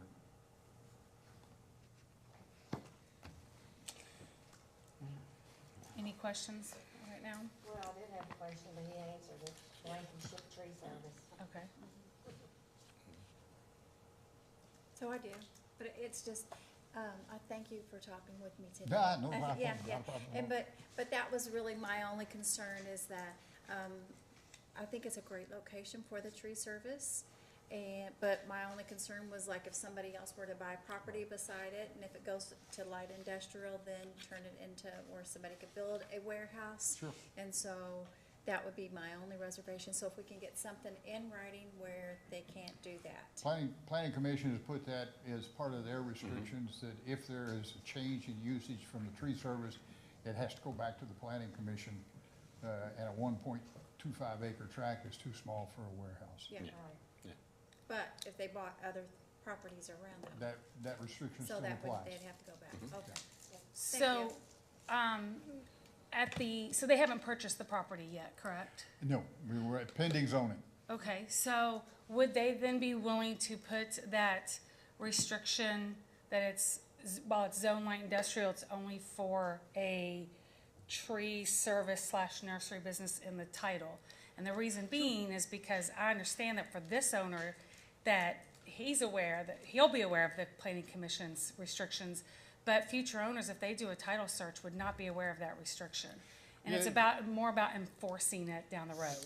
You do it two different ways. There's currently a restriction on this property. It was placed on by the planning commission when it was zoned from agriculture to R4 back in 1996, I believe it was, that only one residence per lot. So, I mean, it can be done by a separate zoning restriction that's actually indexed with the deeds, or it could be put in a deed if you did it that way. There's two different ways to do it. Well, I don't know that this council has a preference on which way, but would your clients be willing to do that? Oh, sure. And I thought, since, Yeah, they haven't but bought it, that would be an easy. They've already agreed to that at the planning commission. Okay. It's just one argument that Catherine's made a couple different times in this meeting, is that the transition, things change. Oh, sure. Memory's not what you want to be relying on, to make sure you go I back and mean, check that. you look at the Kelsey Construction Company, that's 4.75 acres, and it stretches all the way back along with the interstate, and I'm not aware of any restrictions on that, so yeah, I mean, there's No, always it's a very possibility. sensitive time to a lot of development, not only in this city, but in the county, as far as where things are. I think more people are doing their due diligence, because we've seen years and years of things, first of all, being maybe even zoned right, but not even properly developed. Right. And the fact that, and again, I think that's what you're seeing, just an overcautious community and a council here that just want to make sure that things get built in a proper way, so. But we appreciate it. I mean, if they're willing to do that, I think there's no discussion, because obviously they agreed to it in the planning and zoning piece. We put it in the title and everybody's gonna be happy. Well, like I say, but we agreed to that at the planning commission, so there's no problem here. Yeah. Nah, I don't think. Mark, thank you very much. All right. We won't ask you to come back up. I think that's the last one. Well, the last one he mentioned too, I'll be back next month. Oh, that's right. You'll be back for that. You'll be back for that one too? All right. Well, we look forward to seeing you then. Thank you very All much. right, thank you. All right. Okay. Okay. Yeah. We don't need a co-sponsor, unless somebody really wants to.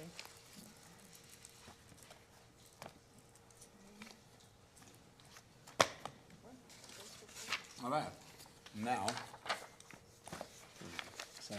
you want to go through, how you gonna do this? How you gonna read through these? All right, so I just handed you all,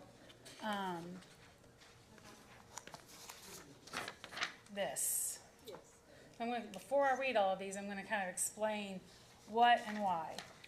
So, I met with Jennifer and Faith. We went over the, chapter 130, our general offenses. Most of them were done in this ordinance 019288. The issue is that 019288 does not comply with the statutory requirements that, for ordinances. It covered more than one topic. It attempted to amend ordinances and didn't even refer specifically to which ones it was attempting to amend. So the problem then becomes, well, under Kentucky law, it's void. It's like it didn't even exist. So then you have to go back to the ordinances before it. Well, the problem with those is some of those also attempted to amend previous ordinances, and they didn't amend them correctly either.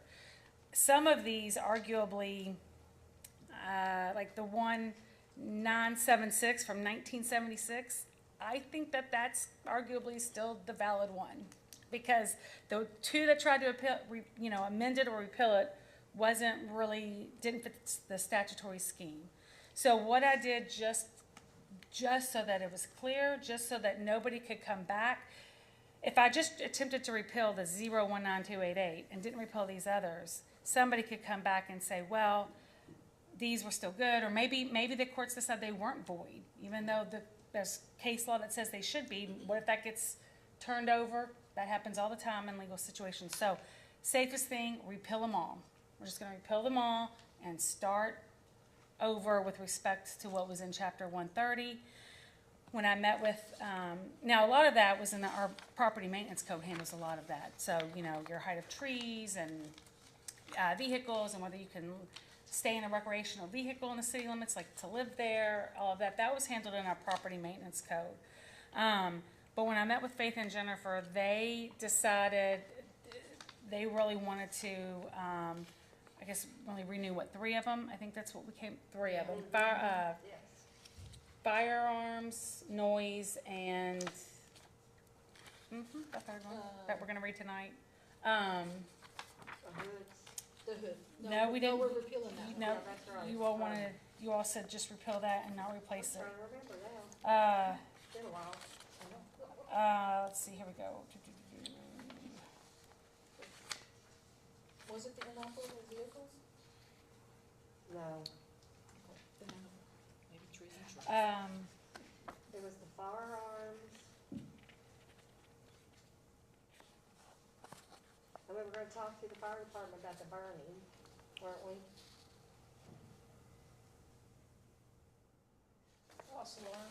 False alarm calls. That was the third one. Yep. The burning, the open burning, that's the one that the state has Already has a. regulations galore for the fire marshal and a $25,000 fine, so Right. Yeah. let them We don't handle. need it, yes. Yeah, let them handle.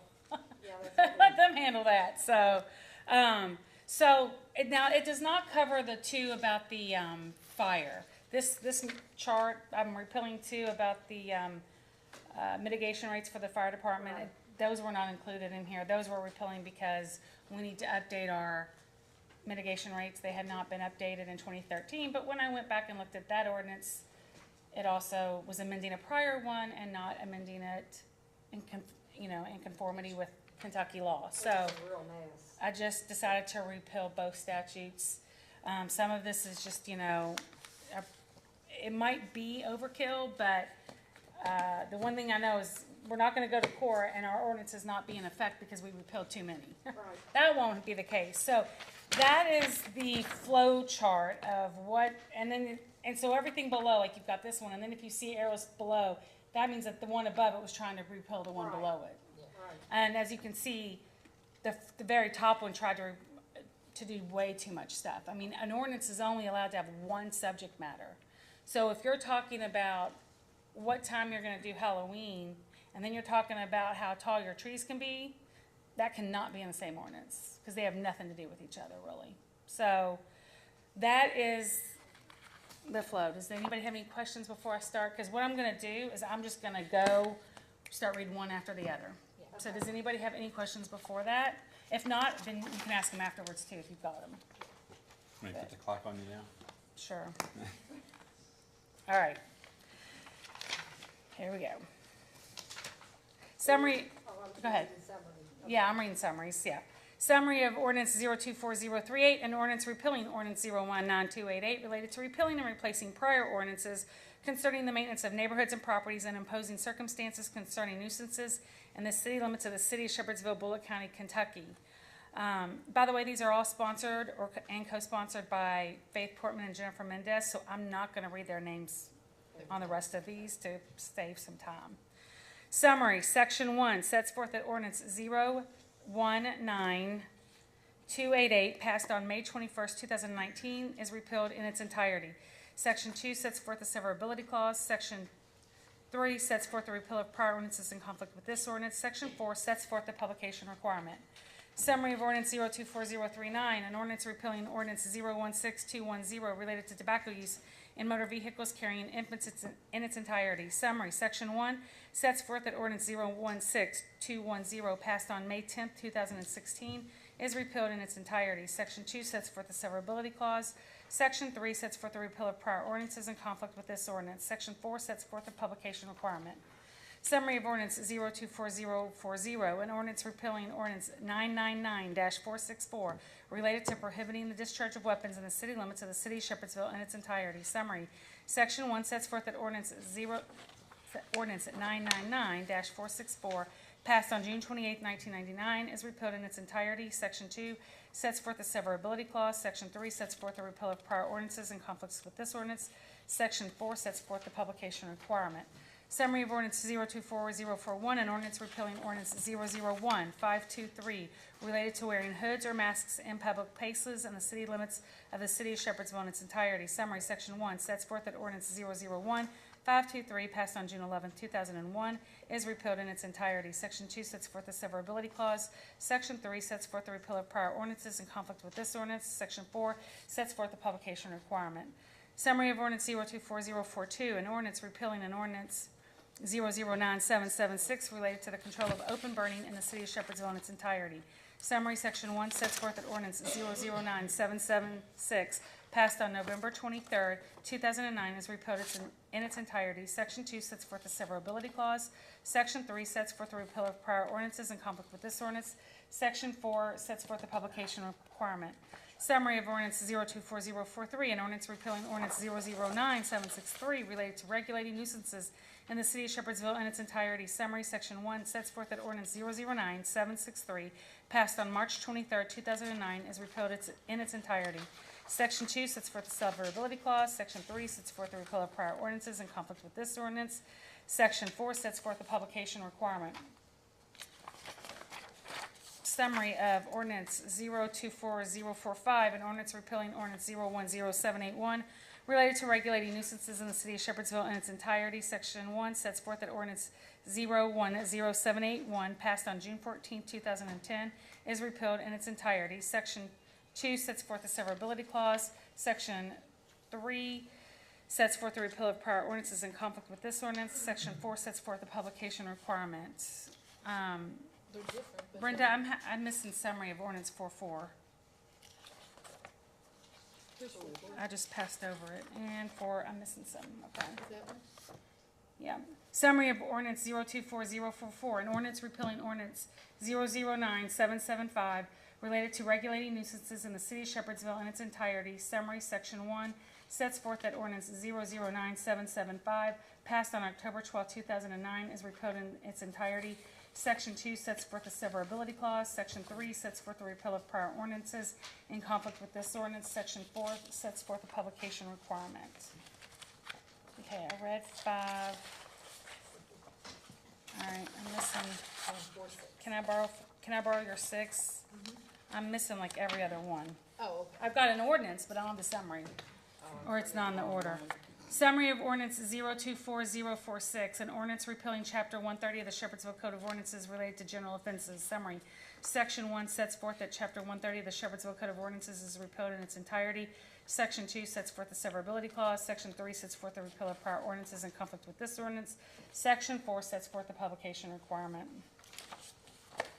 Summary of ordinance 024047, an ordinance repealing ordinance 011088 related to amending prior ordinances concerning the safety of neighborhoods, defining public nuisance and curfew, imposing responsibility for the conduct of unattended children within the city limits of the city of Shepherdsville, Kentucky. Summary, Section 1 sets forth that ordinance 011088 passed on September 26, 2011 is repealed in its entirety. Section 2 sets forth the severability clause.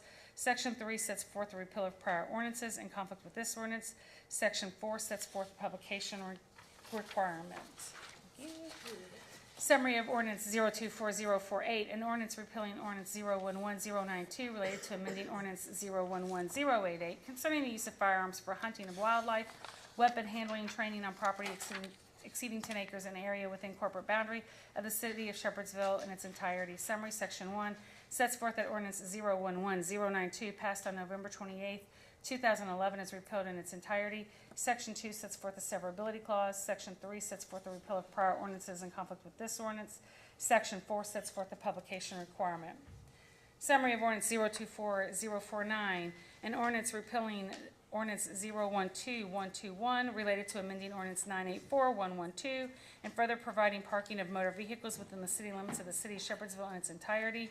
Summary, Section 1 sets forth that ordinance 012121 passed on November 26, 2012 is repealed in its entirety. Section 2 sets forth the severability clause. Section 3 sets forth the repeal of prior ordinances in conflict with this ordinance. Section 4 sets forth the publication requirement. Summary of ordinance 024050, an ordinance repealing ordinance 984112 related to providing for the parking of motor vehicles within the city limits of the city of Shepherdsville in its entirety. Summary, Section 1 sets forth that ordinance 984112 passed on May 30th, 1984 is repealed in its entirety. Section 2 sets forth the severability clause. Section 3 sets forth the repeal of prior ordinances in conflict with this ordinance. Section 4 sets forth the publication requirement. Summary of ordinance 024051, an ordinance repealing ordinance 005667 related to amending ordinance 976-13, providing for the unsheltered storage of old, unused, stripped, junked, and other automobiles not in good and safe operating condition, and any other vehicle, machinery, implements, and/or equipment which is no longer safely usable for the purpose for which it was manufactured in its entirety. Summary, Section 1 sets forth that ordinance 005667, passed on July 25th, 2005, is repealed in its entirety. Section 2 sets forth the severability clause. Section 3 sets forth the repeal of prior ordinances in conflict with this ordinance. Section 4 sets forth the publication requirement. Summary of ordinance 024052, an ordinance repealing ordinance 97613 related to providing for the unsheltered storage of old, unused, stripped, junked, and other automobiles not in good and safe operating condition, and of any other vehicle, machinery, implements, and/or equipment which is no longer safely usable for the purpose for which it was manufactured in its entirety. Summary. Section 1 sets forth that ordinance 976-12, passed in December 1976, is repealed in its entirety. Section 2 sets forth the severability clause. Section 3 sets forth the repeal of prior ordinances in conflict with this ordinance. Section 4 sets forth the publication requirement. Summary of ordinance 024053, an ordinance repealing ordinance 014167, related to amending prior ordinances concerning maintenance of neighborhoods and properties, imposing responsibility for the maintenance of real property within the city limits of the city of Shepherdsville in its entirety. Summary, Section 1 sets forth that ordinance 014167, passed on October 13th, 2014, is repealed in its entirety. Section 2 sets forth the severability clause. Section 3 sets forth the repeal of prior ordinances in conflict with this ordinance. Section 4 sets forth the publication requirement. Summary of ordinance 024054, an ordinance repealing ordinance 014157, related to amending prior ordinances concerning maintenance of neighborhoods and properties, imposing responsibility for the maintenance of real property within the city limits of the city of Shepherdsville in its entirety. Summary, Section 1 sets forth that ordinance 014-157, passed on July 14th, 2014, is repealed in its entirety. Section 2 sets forth the severability clause. Section 3 sets forth the repeal of prior ordinances in conflict with this ordinance. Section 4 sets forth the publication requirement. Summary of ordinance 024-055, an ordinance repealing ordinance 008738, related to amending ordinance 004608 and 003588, providing for and protecting the city of Shepherdsville's health and the health of its residents, firms, and corporations by forbidding the dumping of any trash in any place, under any condition, and promoting the general welfare of the city of Shepherdsville by refusing to allow any discharge of any debris which also impedes the city's property values in its entirety. Summary, Section 1 sets forth that ordinance 008-738, passed on January 14, 2008, is repealed in its entirety. Section 2 sets forth the severability clause. Section 3 sets forth the repeal of prior ordinances in conflict with this ordinance. Section 4 sets forth the publication requirement. Summary of ordinance 024056, an ordinance repealing ordinance 004608, related to amending ordinance 003588, providing for and protecting the city of Shepherdsville's health and the health of its residents, firms, and corporations by forbidding the dumping of any trash in any place under any condition, and promoting the general welfare of the city of Shepherdsville by refusing to allow any discharge of any debris which also impedes the city's property values in its entirety. Summary, Section 1 sets forth that ordinance 004608, passed on February 9th, 2004, is repealed in its entirety. Section 2 sets forth the severability clause. Section 3 sets forth the repeal of prior ordinances in conflict with this ordinance. Section 4 sets forth the publication requirement. Summary of ordinance 024057, and ordinance repealing ordinance 003588, related to providing for and protecting the city of Shepherdsville's health and the health of its residents, firms, and corporations by forbidding the dumping of any trash in any place under any condition, and promoting the general welfare of the city of Shepherdsville by refusing to allow any discharge of any debris which also impedes the city's property values in its entirety. Summary, Section 1 sets forth that ordinance 003588, passed on June 23, 2003, is repealed in its entirety. Section 4 sets forth the severability clause. Section 3 sets forth the repeal of prior ordinances in conflict with this ordinance. Section 4 sets forth the publication requirement. Those are all the repeals just for Chapter 130. Moving on, we're going to move on. Ask you a question. Yes, sir. Apparently, all of these are repealed and covered in our new property maintenance. Most are, some are not. Like, I mean, one of the Okay. parking ones, Yeah. talked about parking at meters, which we No. don't have. So some of them are not going to be covered at all. Like, we don't have a parking ordinance because now to have parking ordinances, you've got to have a parking enforcement code. Right. So there will be a few, that, are not, I can email you, like, out of section 130, about the copy of that. 3 that we're gonna keep, that Yeah. they recommended to keep. Now, by the way, if you guys decide that you all want to, you see something, you're like, hey, I wanna enact an ordinance similar to one that we were repealing, we can do that. But these, no matter what, this is just a formality, but these need to be repealed, because they're not gonna be Right, enforceable. right. But this was what Jennifer and Faith meeting, they recommended. If you guys come down the road and say, hey, I wanna add something in, yeah, you can absolutely reach out to me and we can, draft something and, Well, I know you mentioned parking. Parking was pretty much only covered in, on-street parking downtown. right. I understand that, but Yeah. I'm just saying. A lot of it would be, we didn't enact the hoods and masks, that's not anywhere. I think there was a curfew one, that said, they said we don't need to bother with Right. trying to do a curfew. So, open burning, their recommendation was to do away with it since there's a very thorough Right. state statutory scheme. Right. So there's a few that won't be, but in terms of like recreational vehicles or, abandoned vehicles or vehicles that don't operate, those are addressed in our property Okay. maintenance code. And once the city's developed, like with all the renovations and stuff, we may say, let's get a parking ordinance, like we may have one. Yeah, you might need to get a Yeah. parking code As enforcement stuff board. grows, yeah. Okay. We just thought it just was kind of. Yeah, I haven't got no problem with that. It was just the idea, like I said, parking was only mentioned one other place. Right. And I understand that's downtown, that's no issue for us and stuff Yeah. now. Right. Okay, but I just wanted to make sure a lot of these that we're repealing in its entirety, also had coverage in our new property maintenance. And we were just repealing Yes. this, Yes. cleaning Or they it have up. state statutes or something Yeah, like that. okay. Yeah, for the most of them, either they felt like they were covered either in our ordinance or at state, or they decided they didn't want them at all. But if you decide that you wanna bring an ordinance proposing a curfew, Mike, you can call me up and we can draft one and present it to the council. I'm just giving an example, Yeah, I'm just okay, throwing out one no. that we didn't adopt. Right. So, okay, so the next ones are related, this came up separately, this is related to the fire department, this is repealing, there's 2 of them, and then there'll be new ones. The, ordinances related to the mitigation rates for the fire department.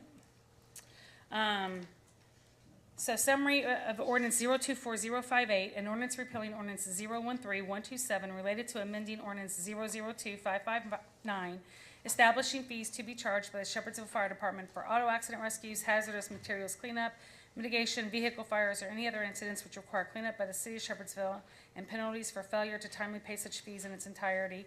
This is sponsored by Councilmember Mike Hibbard. Summary, Section 1 sets forth that ordinance 013127, passed on February 25th, 2013, is repealed in its entirety. Section 2 sets forth a severability clause. Section 3 sets forth the repeal of prior ordinances in conflict with this ordinance. Section 4 sets forth the publication requirement. Summary of ordinance 024059, an ordinance repealing ordinance 002559 related to establishing fees to be charged by the Shepherdsville Fire Department for auto accident rescues, hazardous materials cleanup, mitigation,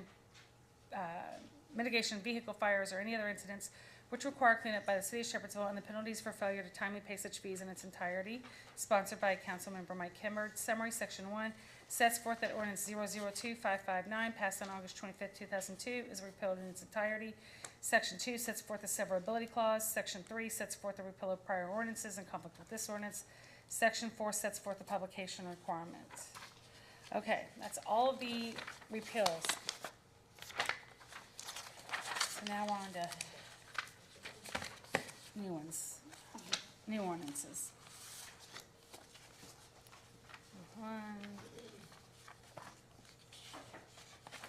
Four. No, you got 4, I have 4 plus the, So we got 5, so 4 plus you got the Yeah. property. yes, so 5 total. Okay.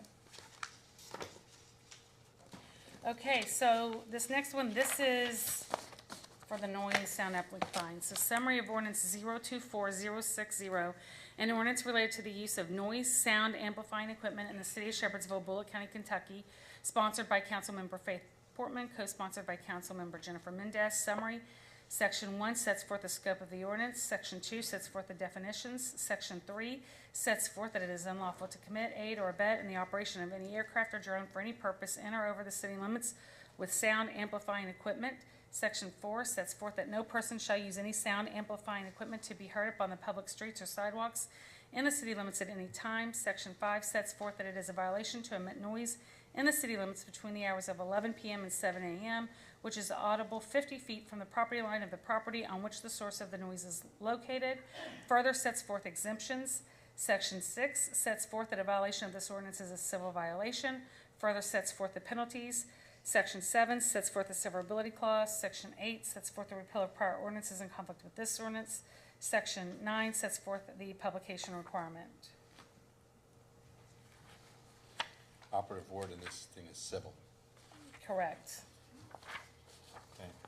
I have a question on this. I don't remember what the old one held, but we're saying at 50 feet, is there a decibel reading that we have to have for that? Or, I mean, you can hear a lot of stuff over 50 feet. Is it going to have to be above a certain decibel in order for it to be a violation?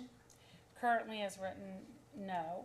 And this language was kind of just mimicked from what the city had previously. Okay. So we can certainly discuss that. And I know that add when I was doing code enforcement with the fire department back years ago, we had, I may still own it, I don't know, a decibel reader that we used. And that was one of the things that we used to enforce the sound, that it didn't have to be over a certain reading. So I'm not sure if what you consider what you hear at 50 feet is too loud. Well, it's only between 11 p.m. and 7 a.m., that provision, that specific provision. And so I think what it's trying to gear towards, right, is if I'm at home and my neighbors are having a loud party, that at 2 a.m. they're not still out there jamming away, keeping me awake, right? Right. That's what it's more, now, 2 a.m. You gotta micromanage that could be a challenge. I know where you're going with 2 that. p.m. But you can micromanage in a situation. 2 p.m., hey, play away. But I think that's what it's, I think that was the intent, is Yeah. that basically you just, to give somebody, and of course, at that time of day, let's be real, it's gonna be the police officer responding. Right. It's not gonna be our code enforcement, they're not on, it's gonna be Right. the police officer. The police officer will hopefully at that point be able to, tell them to turn it down. It just gives the citizens something that says, hey, I do have a reason to call, I can hear this.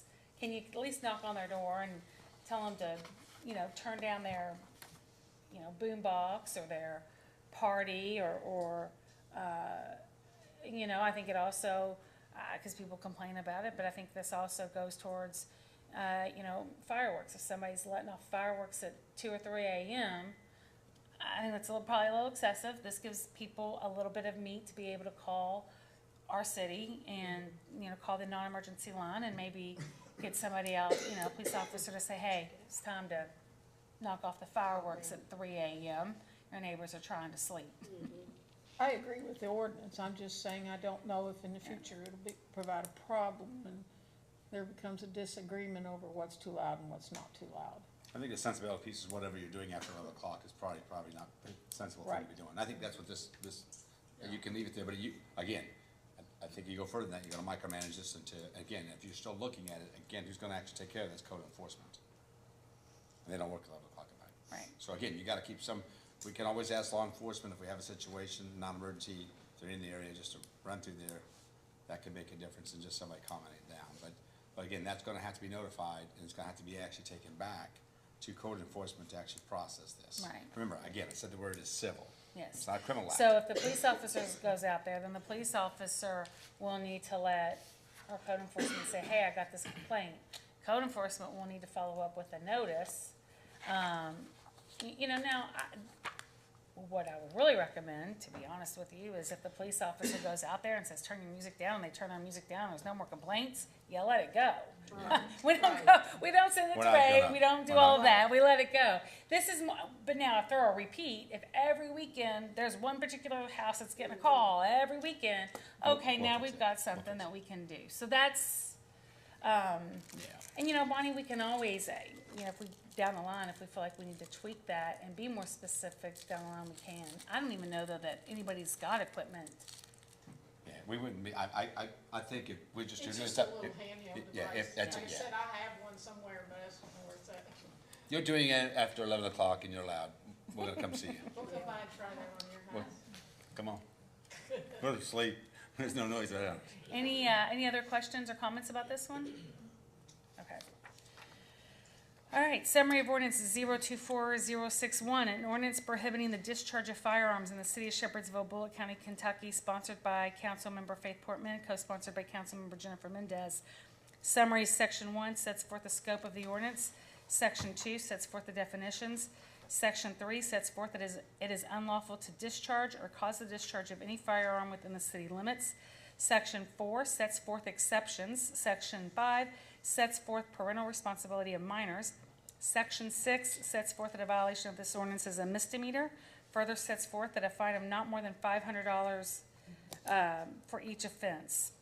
Section 7 sets forth the severability clause. Section 8 sets forth the repeal of prior ordinances in conflict with this ordinance. Section 9 sets forth the publication requirement. And again, this kind of just, for a lot of it, mirrored what we already attempted to have on the books. Any questions about that one? Comments? Okay.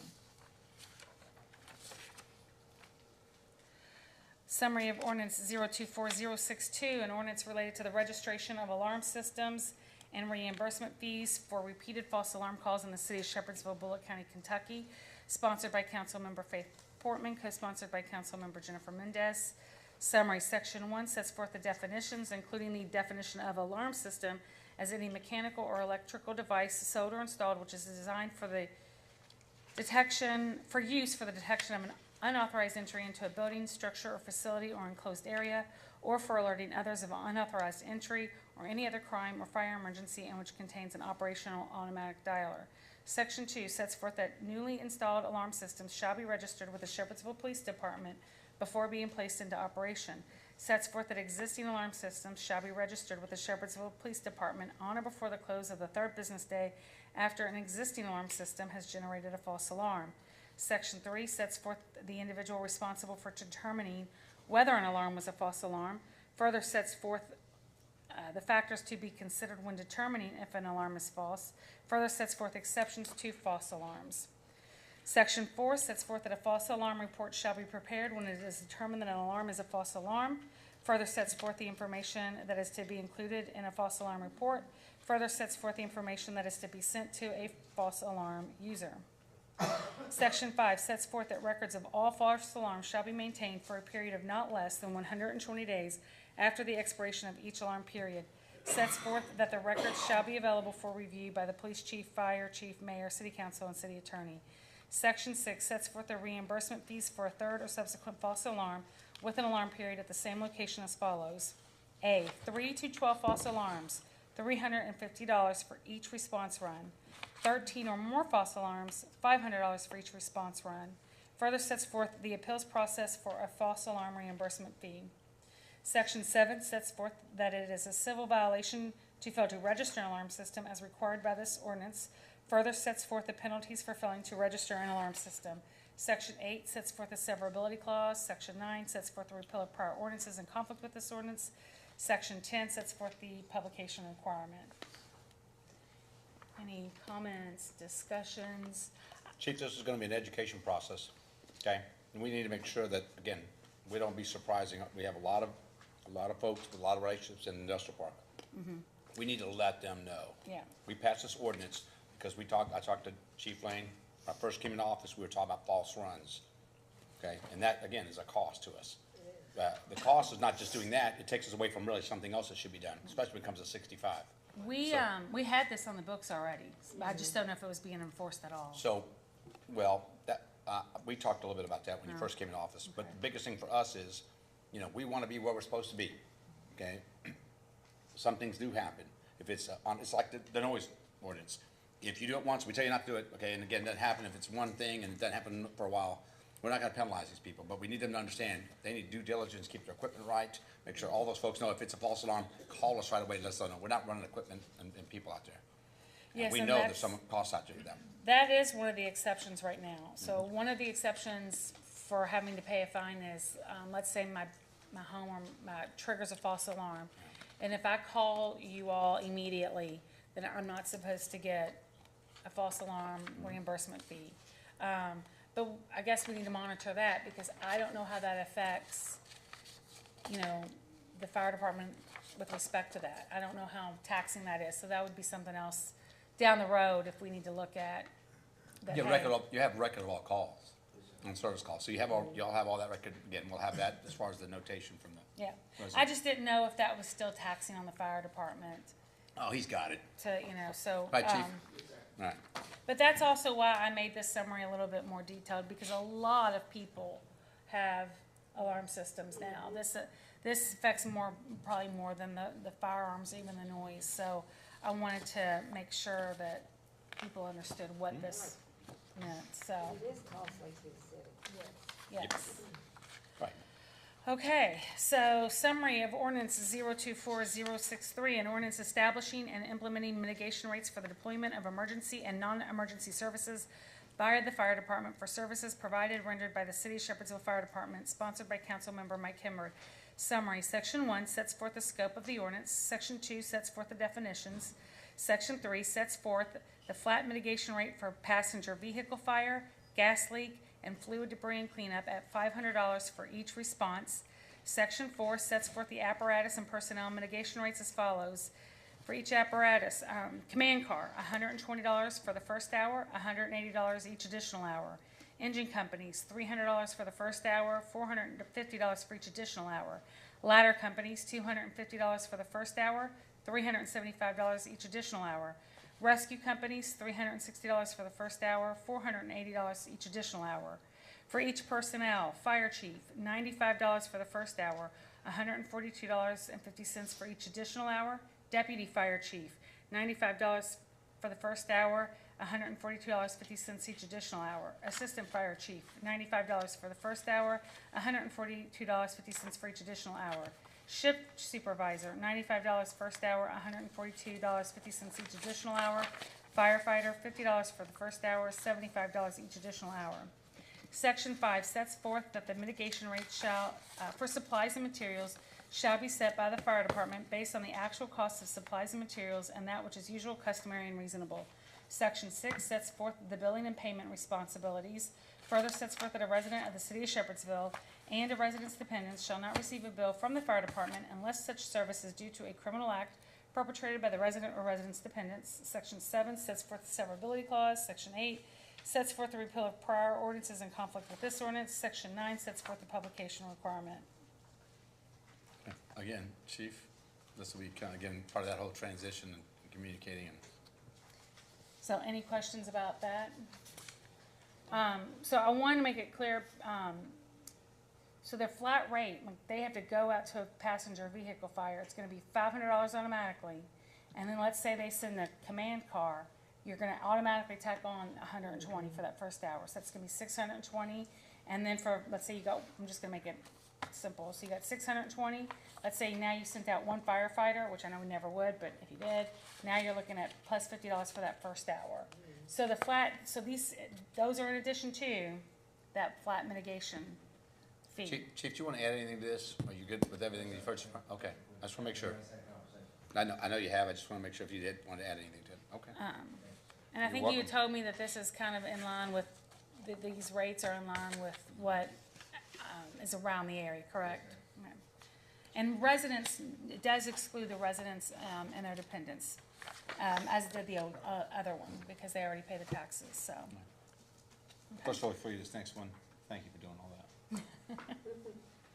Summary of ordinance 024064, an ordinance amending the Bullitt County City zoning order and the Bullitt County City zoning map as amended, changing the zoning of 4.31 acres more or less located at 964 Highway 44 West in the City of Shepherdsville, Bullitt County, Kentucky, also known as parcel 03600000001 from B2 Central Business to R3 Residential, sponsored by Councilmember Bonnie Enlow. Summary, Section 1 sets forth that the Bullock County Joint Planning Commission held a public hearing on August 8th, 2024, docket number 2024Z-34, and based on the testimony and evidence presented at that hearing, recommended that the Bullock County City Zoning Order and the Bullock County City Zoning Map be amended to change the zoning of 4.31 acres, more or less, located at 964 Highway 44 West, also known as parcel 03600000001, hereinafter subject property from B2 Central Business to R3 Residential. Section 2 sets forth that the City Council held its own public hearing on September 23rd, 2024. Section 3 sets forth the finding of fact that the map amendment is in agreement with the adopted comprehensive plan. Section 4 sets forth that the City Council adopts the Bullock County Planning Commission's recommendations set forth in docket number 2024Z-34, rezoning the subject property from B2 Central Business to R3 Residential. Section 5 sets forth that the Bullock County City Zoning Order and the Bullock County City Zoning Map are amended to change the zoning of the subject property from B2 Central Business to R3 Residential. Section 6 sets forth a severability clause. Section 7 sets forth the repeal of prior ordinances in conflict with this ordinance. Section 8 sets forth the publication requirements. So I want to emphasize again to you guys, this is how we need to do this moving forward. Anytime there's a development here, we can encourage these folks to go out and talk to the folks in the neighborhoods that they're actually doing this development, whatever development is. I think that's going to be critical. And we saw, I just want to praise everybody that was involved in this. They did a good job bringing it to us so we had a better informed decision. I felt like that was a better way to look at. And moving forward, that's what we've got to encourage these folks to do before they ever come to planning and zoning or ever come back to us. Okay. All right. Does anyone have any comments or want to make any changes? Because this one, because we pushed their hearing back quite a bit for them to prepare, the next meeting we will have to vote. Otherwise, we'll be beyond the 90 days. So if we want to make changes to anything to this, tonight's the night to do it. Are we good with? Yeah. We good? Okay. Right, we good, Just everybody? Okay. I didn't want y'all to be surprised at the next meeting. No, no. Bye. That's fine. All right, with that said, again, thank you, Catherine, for knocking all out. There's a lot of stuff, and not too bad on the time. I think we're kind of close there. And she did good. I didn't hear the egg timer go off, so I thought we were pretty good there. All right, with that said, obviously, planning and zoning, we talked to, actually, the Dwayne Price actually sent me something. He's actually still under, kind of hanging out at home. He's got, so he's still kind of hanging out there, but he said there's a storage facility on Blue Lick that actually runs all the way to 44 West. It's the one with all the drainage problems. I believe which one is that? That's the lighthouse. Yeah, the lighthouse, and Yeah. then what they're doing is they're gonna wrap around onto Blue Lick, right Yep. beside my house. Yep. All right, so again, they are still working on the drainage issue, which we've discussed with them on a couple different times. And he said, all right, that was all that he had for us, so that he'll keep us posted on that. Yeah, it's been pushed over to next month. Okay. So planning and zone, or no, Board of Adjustments meeting. Board of Adjustments. Yep. Are they wanting to do something to the property they already have, or? They're wanting setbacks moved from 30 feet to 20 feet, and they need,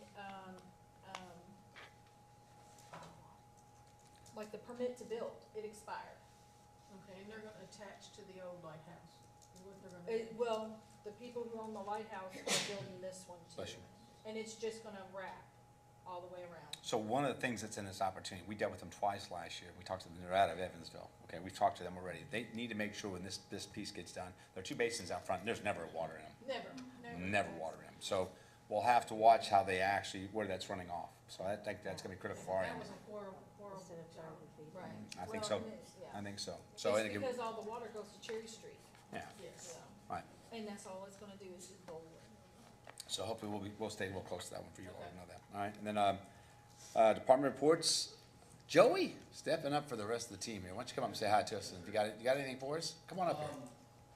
Nothing much, but I wanna make our citizens aware that our thieves who are going through cars again are back. Currently, the hotspot is Heritage Hill. Mhm.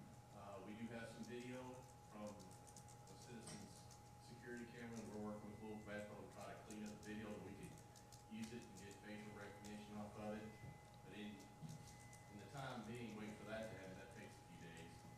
I have written a direct patrol for that area, so the citizens there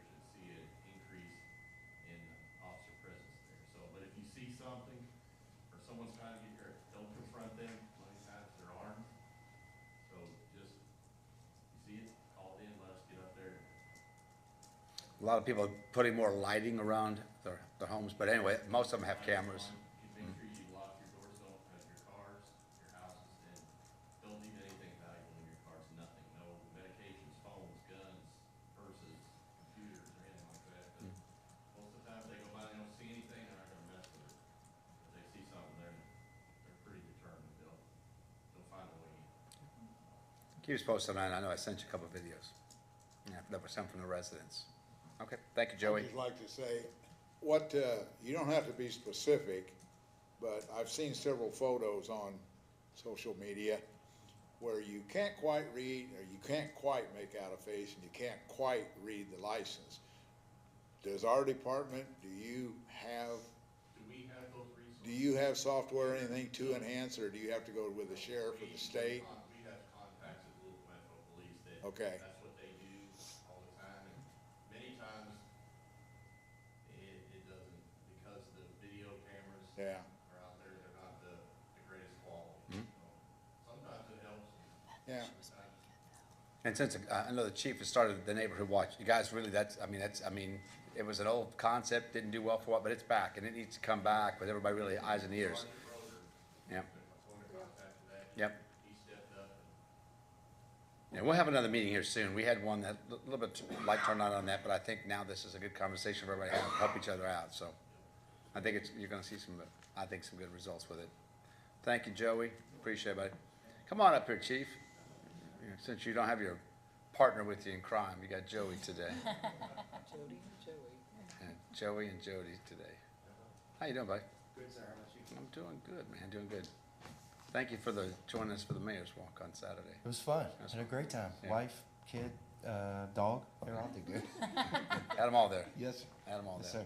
sir. We're just trucking through this month. It's been really, really busy with mutual aid training. We have tons of events we've seen with just Fire Prevention Month, with all the schools, homecoming parades, where it's Lowe's had a big event we partnered with the police department last week. So it's just been nonstop training and education. I'm going out of town next week for some hazardous materials education. And then we've also partnered with Zoltan Fire Department and the other fire departments in the county on a hazardous materials team. So that takes not all the load off of Shepherdsville Fire Department, so we share it with the other fire departments in the county. So today we met a hazardous material with Zoltan, and so it's a lot of partnership going on with that. So we're doing a lot of training and education and ramping up. You did quite a bit last week over at Station 2. Yes, sir. You did, that's That was good. a lot. I think I'll- And so just a sidebar here, we are trying to find out about, there's a pond in the back. We're gonna try to figure out how to make it accessible for people to go fishing back here. So, people that don't play sports like basketball and baseball, they can go Oh, you fishing. mean behind that fire department over there? It used to be owned by Amazon. So we're finding out the details now and just making sure that we're gonna try to make it accessible, make a road beside the station too, so they can get back there and fish. So, yeah, we're looking at a couple options like that for kids.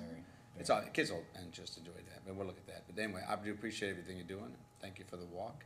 And just tell, Austin that the disc golf is coming. I'm gonna tell him you brought it I up did. tonight. The 18 holes coming, I love it's it. gonna come in the park. We're probably gonna work on it next spring. And he- But I know he wants to do that. I told him I'm gonna put him to work. He'd love it. All right, He'd love that's it. good. Chief, Questions? no, any questions for him? Chief? No, appreciate what you're doing. Thank you all very so much, much. man. Have a great day. All right. I know, Scott, if you all don't know, we were awarded, and I think you all know, the $22 million loan, plus we have $10 million in grants for the expansion for the sewer department, okay? Really a big deal. Obviously, we need to get that audit done. We give them a bunch of information. It was really a lot of information to get this thing done. But that expansion is gonna be helpful, and it also helps with the stormwater stuff. Because the stormwater, you understand that's really not a good thing for the sewer, okay? You're putting water in there and it's overworking those motors, okay? Just think of it, the simplicity of that. So it's a concern, but once the water gets in there, then the other stuff can't get in there. So then it comes out. So I wanted you all to know the simplicity of that, because people always think about the stormwater not being part of the sewer issue. And that's what really concerns them a lot. And with this grant, we think that between the clarifier, the expansion of the product, the treatment plant itself, is actually gonna put us in a situation not only for just taking care of some of these concerns with heavy rains, but our expansion, especially in the housing piece that we're trying to get to. So that housing piece is something we're gonna focus on next couple of years. We've got a good development coming that's gonna be starting soon, but that piece is very vital to the growth of the city. And then obviously Tom and his group, I just want to tell you all, they've done a good job. They've been working hard. I've given them some direction. We've got some really cool things, as we mentioned, about the pickleball court and then the basketball court in the park itself.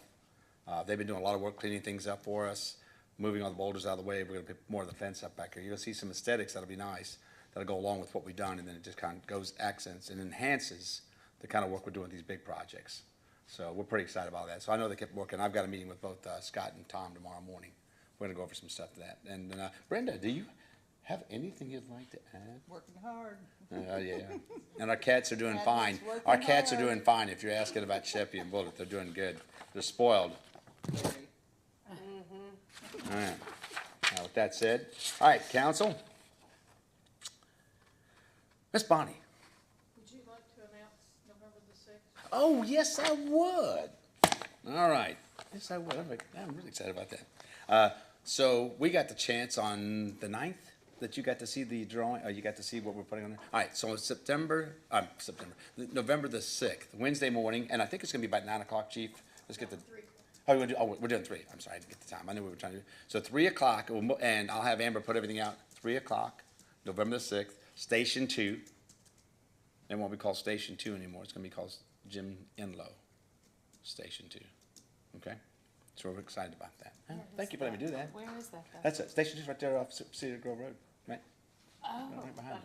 Behind It's behind the Deacon, the bank right there. all right, oh, okay, I Yep. never knew what that was Yep, called. so that's gonna happen. I'm really excited. I'm excited for Bonnie. I'm excited for Jim. God rest So his what soul. what do we call it, Station 2 renaming? Yep, yes.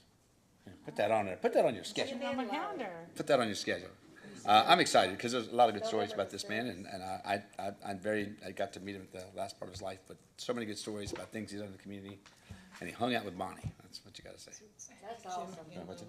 Station 2, I don't know I think it. It's gonna say Jim Enlow. And then are we putting anything with the Station 2 piece on there? I know I saw the Jim Enlow piece, but. Yes, sir, there's a plaque going inside the doorway also. Okay, all right, so it's going to, so Jim Enlow, Station 2.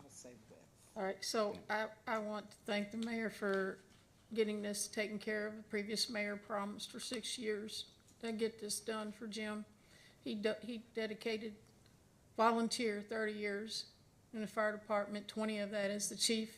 He did 30 years as a police officer and police chief here, EMT, and he loved Shepherdsville and he did everything he could for it. And I had told the mayor, his first wife Sandy, she'd always told him, you do so much for the city, but once you die, they'll forget you.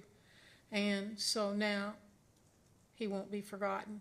And I can't thank the mayor enough for following through with his promise that he would make sure that that got done. And this isn't for me, this is for Jim, so he isn't forgotten because he did love the city of Shepherdsville. And I heard that a number of times. I really did, and I was really excited to do that, so. You did. Chief for getting all together, and then Ted and everybody that's, and Lane, Chief Lane, thank you for getting, because obviously he was a part of that as well. So, I appreciate that. That's all I have. All right, well, thank you. Miss Jennifer? I don't have anything tonight. Okay, all right. Miss Faith?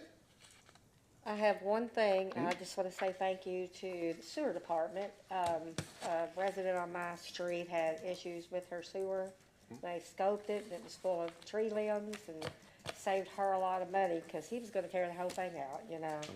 So I just want to tell them thank you, and thank you to all the employees for all your hard work you've done. It's not, it don't go unseen, really. Thank you. All right. Mr. Mike Hibbert? Well, I didn't have anything planned, but you know how that goes. I know how that goes. No, I just wanted to say, you know, the other night, Tuesday night at the candidate forum, I mentioned that I'm not in favor of unnecessary fees. I did support the ordinances this evening for the mitigation fees for the fire department. Number one, they were already there. It's nothing new. Number two, it's just bringing them up to date due to the increased cost of our equipment and service and everything that goes to that. Plus the fact that, as the mayor said, these fees don't affect the citizens of Shepherdsville, since it's our tax dollars that pay for our fire department. So most of this is generated by accidents from people, you know, out of state, out of city, whatever.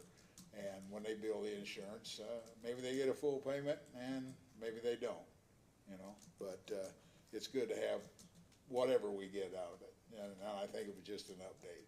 So don't crucify me for that, for the fees, no. Actually, this will help keep taxes lower for the Right. citizens Yeah. because we So- don't have You're to exactly right. absorb the cost of those, Mike, so that's So one of the things with the property really tax, helping the taxpayers. does everybody understand the property tax and how that's, what we actually, our rate is, and we lower it just a little bit, but do you understand that what other cities have to do for their fire departments? Okay, just as long as you keep that in mind, we are the lowest of all the cities in Bullock County, because of the way that we actually incur that through our taxes, our occupational tax, licenses, and a little bit of property tax. That's how we pay for our fire department, where others are having to pay it through their property taxes. So I think it's important for people to at least know that. Now, where you live and how you get regulated by that, that's a choice of yours. But we want you to know what we're doing here in Shepherdsville. And someone else had mentioned, like you mentioned about the sewer department with our low-interest loans and our grants. And, someone had approached me, to clarify that. And so I did talk to, Scott this afternoon. And, you know, he said the same thing. He just clarified it to what we had in low interest, what we had in grants, and the fact that, you know, this is pretty much through the 24 season. 25's coming up. He's gonna stay right on it and look for more money in either one of those that way, which always benefits us. Remember, the council has an obligation on that rate every year. That's a statute. And we need to make sure that we're always looking at, again, these are the investments we make for improving our growth and having the services here. And just one more thing. Yes, sir. With all these first readings, they'll all have second readings in 2 weeks, and those all have to be published. Now, I don't know whether they'll have to create an entire new edition of the Pioneer News, whether those Add a page, publications, add an insert. whether those publications go in at one time, will that exceed our purchasing limit? We'll give you a bonus for that one. Really thick. As I said, if those all go in at the same time, does that exceed our purchasing limit at this time? Do we have to get approval to spend over I don't know. 40,000? Mine, Okay. mine. Just, Listen, this would be a good time. pardon? It's right before election time, I'm writing these stories, so. I know that, This would be a good time to talk to Huff and Griffey about changing the statute so we can just publish them on our website. No offense, but There with the discount. See? Okay. I think does that answer your question, sir? Yeah, I think she, you know, I thought I had us in a pretty good spot. She just took us into hot water. So, I Ms. don't know. Paula? that's what I do. And Mike, then I've that's what got I do. Jennifer saying. Does that come out of the legal fee? I don't. I think that's enough. All right, thank you, Mike. What do you got, Ms. Paula? I don't have anything. All right, Ms. Jennifer, do you have a question? No, I just wanted to add, since we're talking about sewers, a lot of people were complaining about the smell over by the Big Lots and the El Tarasco and all that area. And I did contact the mayor and, sent him out Scott there. Fleming, and there were no leaks. It was, trap cleanings, that is causing the smell, so there are no sewer leaks. All right. That said, I'll make a motion. I I'll second. second. no, it's got quick, you wasn't. Paula getting sassy. Look at that. All right, Miss Brenda, Is that Mike? Yes. don't make me bring the mantle out. Body? She's getting awful balls in there. Yes. Oh, man, what an aggressive group. Yes. Faith? Yes. Mike? Yes. And Paula? Yes. All right, thank you all. Thank you for hanging out with us.